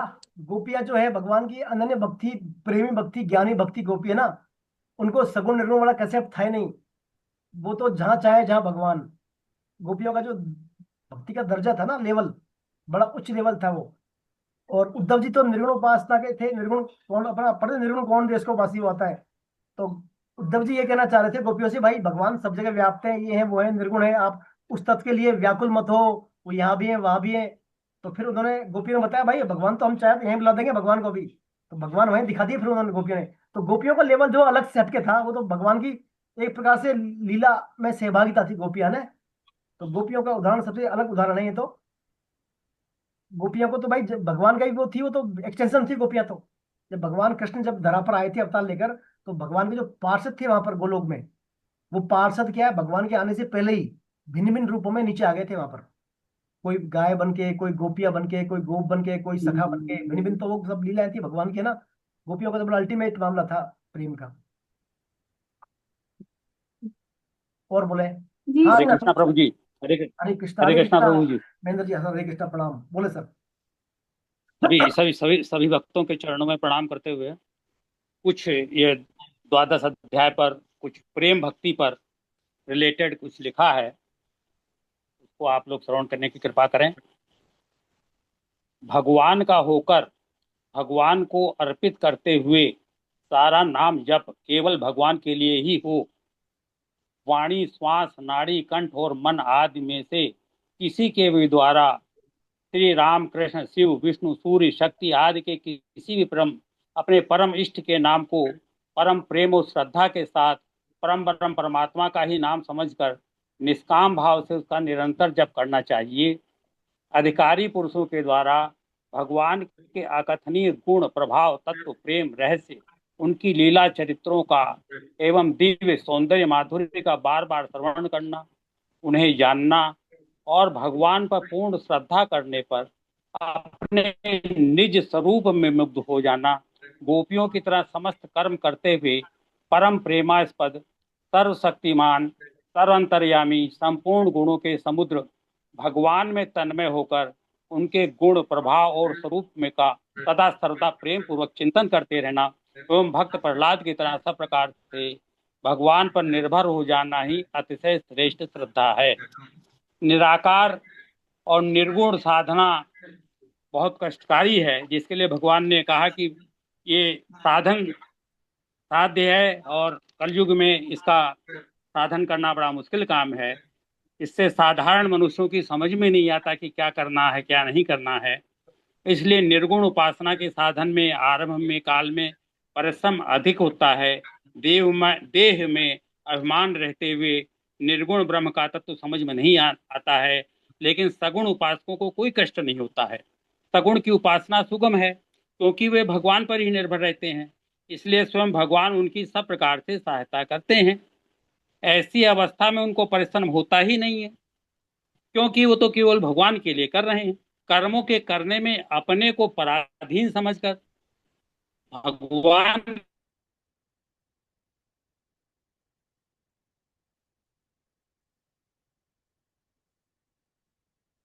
की ना आसक्ति होती है और न ही किसी भी फल के प्राप्ति का संबंध रखते हैं। केवल यही भाव रखते हैं कि मैं तो केवल भगवान का हूँ, मैं निमित्त मात्र हूँ, मेरे करने की कुछ भी शक्ति नहीं है, भगवान ही अपने इच्छानुसार मुझसे समस्त कर्म करवा रहे हैं। एक परमेश्वर के अतिरिक्त मेरा कोई नहीं है। क्षण मात्र की भी भगवान से विस्मृति असह्य हो जाती है। अपने परम प्रेमास्पद पुरुषोत्तम भगवान की अतिरिक्त अन्य समस्त विषयों से आसक्ति का सर्वथा हटाकर मन को केवल भगवान में ही तन्मय कर देते हैं और नित्य निरंतर भगवान का ही चिंतन करते रहते हैं। यही मन को भगवान में लगाना है। सर्व कर्मों के फल का त्याग करने से उसमें राग देश का सर्वथा अभाव हो जाए, उससे शीघ्र ही परमात्मा की प्राप्ति हो जाती है। हर कर्म भगवत अर्थ ही हो, अपने लिए कुछ भी न हो। भगवान के जिस नाम रूप गुण लीला आदि में साधक का श्रद्धा और प्रेम हो, उसी में केवल भगवत प्राप्ति के उद्देश्य से बार बार मन लगाने से प्रयत्न करना ही अभ्यास योग के द्वारा व्याकुल होकर बार बार मन को लगाते रहना है। असह्य वियोग हो जाए तो भगवान दूर हो ही नहीं सकते हैं। उत्कंठा की कमी के से ही भगवान की दूरी है। सर्व कर्म फल त्याग करने से, आत्म संयम करते हुए यथात्म भगवान बनने से, भगवान कहते हैं कि भक्त का मन में ये भाव हो जाता है कि भगवान मेरे परम पूज्य, परम प्रेमी और परम सुहृद, उनकी सेवा करना, उनकी आज्ञा का पालन करना ही मेरा परम कर्तव्य है। भगवान ही जिनके जीवन, धन, प्राण एवं सर्वस्व हैं, और जो भगवान के हाथ के कठपुतली हो जाते हैं तो भगवान उनसे दूर नहीं होते हैं। हरे कृष्णा प्रभु जी, आप सभी को बारंबार प्रणाम। बहुत सुंदर सर, आपने बहुत सुंदर जो है संक्षिप्त में पूरी व्याख्या कर दी, इसकी समराइज कर दिया पूरे अपने चैप्टर को। बहुत अच्छे भाव है आपके। आप देखिए डबल काम करते हैं, श्रवण भी करते हैं और साथ साथ में नोट भी करते हैं। आप डबल काम करते हैं। सबसे एक्स्ट्रा काम करते हैं आप सर। चलिए सर इसमें पर आप सबसे ज्यादा इम्पोर्टेंट तो ये रहा कि कर्म फल की इच्छाओं का त्याग कर दो तो सब कुछ जी संभव है। जी जी जी, बिल्कुल बिल्कुल। गीता का सार सर यही है, निष्काम कर्म योग। गीता का सार यही है, कर्म फल का त्याग। निष्काम कर्म योग। तो ये इसमें मतलब भक्ति योग और ये सब इससे ऊपर श्रेष्ठ यही रहा, कर्म फल की इच्छा का त्याग। बिल्कुल बिल्कुल सर। हर कर्म भगवत के लिए हो, भगवत अर्थ, भगवत भाई अर्पण। निष्काम, आपकी कोई कामना नहीं है तो जो भी काम करेंगे वो भगवान के लिए काम होगा, फिर वो एक प्रकार से वो संसार के लिए हो, भगवान के लिए काम होगा, है ना। तो निष्काम कर्म योग की प्रेरणा देती है भगवत गीता। आपका जो है जीवन शैली बदल जाएगा यदि ये काम कर लेंगे निष्काम कर्म योग। तो जीवन की दिशा और दशा दोनों में अमूलचूल परिवर्तन हो जाएंगे फिर निष्काम कर्म योग के पालन से, है ना। तो यही तो भगवत गीता जो है जीवन जीने का तरीका सिखाती है अपने को, हमारे जीवन को कैसे जिया जाए, है ना। हमारे कर्म कर्म तो सभी करते हैं, हम कर्म तो सभी करते हैं, कर्मों को कैसे किया जाए ताकि वो कर्म जो है बंधनकारी नहीं होकर मुक्ति में सहायक बन जाए, हमारी में कल्याण में सहायक हो जाए। तो उसमें एक आपने पॉइंट बोला है निष्काम कर्म योग, है ना, वो बात है सर इसमें। जी और कोई कुछ बोलना चाहते हैं या आगे चलें? अब तो वो कीर्तन करवा दे सर गीता जी। हाँ जी, गीता जी शायद चली गई अभी। गीता जी कीर्तन करवा देंगे, अब तो गीता टाइम जी हो का गया। क्या है, कैमरा ऑफ हो गया। चलिए कोई बात नहीं, देखिए अगली बार ना, आज तारीख कितनी है, 21, है ना। अगली बार 28 तारीख को संडे आएगा। 28 तारीख को संडे आएगा, तो 28 के बाद फिर नेक्स्ट 5 को एग्जाम है। तो अब मेरा विचार ये 28 तारीख को हम एक क्लास लेते हैं अपन एक, तो उसमें जो चैप्टर 7 से 12 तक रिवाइज करते हैं सभी के ऊपर, है ना, ताकि आपको क्या रिफ्रेश हो जाए पूरी जो सेटअप, सही जो है सर। सेटअप है ना। तो उसको अपन 7 to हाँ, 12 रिवाइज होने से ठीक रहेगा सर, रिवाइज हाँ होने से क्लास ठीक लेंगे, रहेगा। रिफ्रेश हो जाओगे एक बार आप, है ना। टाइम है अपने पास, एक वीक है अभी। तो जी। वो आप भी पढ़ लें एक बार सभी, है ना। और एक मेरा निवेदन आपसे है, जो श्लोक पढ़ते हैं ना आप, जैसे अलका जी ने पढ़ा, ऋतु जी ने, खास तौर पर ऋतु जी, श्लोक पढ़ने का एक बार ढंग से पढ़ लें एक बार घर आप क्लास से पहले एक बार, है ना, ताकि सही पढ़ पाए उनको। कहीं क्या प्रोनाउंसिएशन आप भी कहीं ठीक नहीं बोलते, आप कहीं गड़बड़ करते हैं प्रोनाउंसिएशन में ना। तो उनको पढ़ लें एक बार आप, यहाँ मतलब अपनी क्लास में बोलने से पहले पढ़ के बैठे एक बार आप, ताकि अच्छी तरह से पढ़ सके उनको, है ना। क्यों कई श्लोक जो मिस्टेक आ रही है श्लोकों में, श्लोक आप थोड़ा ढंग से पढ़ें, प्रोनाउंसिएशन भले आपके सुर ताल लय नहीं आए लेकिन उनका उच्चारण सही हो। उच्चारण के बारे में थोड़ा देखें, है ना। आप सरल गीता से पढ़ सकते हैं या अपनी साधक संजीवनी से, प्रबोधनी से, कहीं से भी आप जो है पढ़ सकते हैं।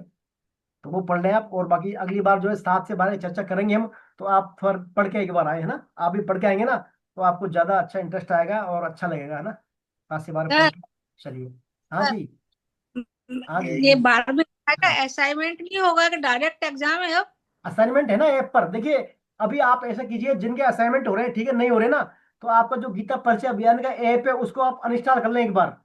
अनइंस्टॉल नहीं करने वो के बाद दोबारा से लोड करें उसको, आ जाएगा, सब वो ऐप आ रहे हैं। 12वें का आ गया, असाइनमेंट आ गया 12वें का। आ गया 12वें, 12वीं कल ही का आ गया था। कल हाँ, ही आ गया, आ गया कल 12वें परसों आ गया था, मैंने देखा था, आ गया 12वें का ना। जी जी जी, आप नहीं आ हाँ, रहा है ना, आ तो गया। आप नहीं आ रहा है तो ऐप को अपडेट कर लें या दोबारा इंस्टॉल कर लें उसको, ऐप को ना। सब असाइनमेंट आ रहे हैं उसमें भी, है ना, वो कर लें आप।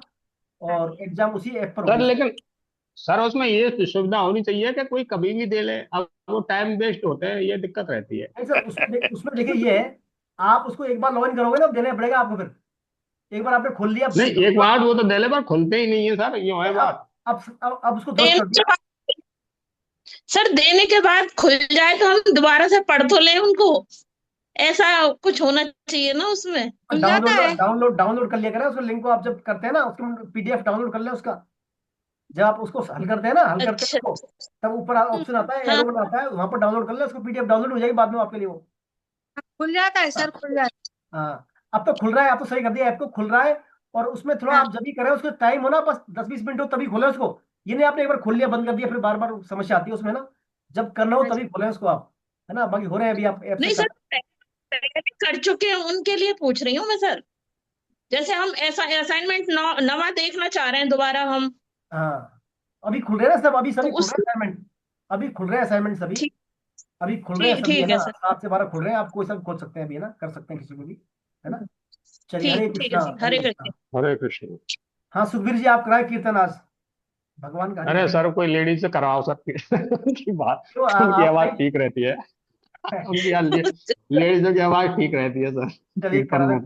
कोई भी करा दे, कोई भी करता है, कोई भी करवा दे। लेडीज से करवाओ। करते, कोई भी करते हैं। अलका जी आप कराए। हाँ, हल्का कराएगी।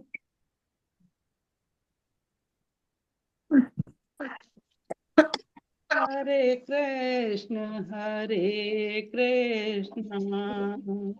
कृष्ण कृष्ण हरे हरे, हरे राम राम राम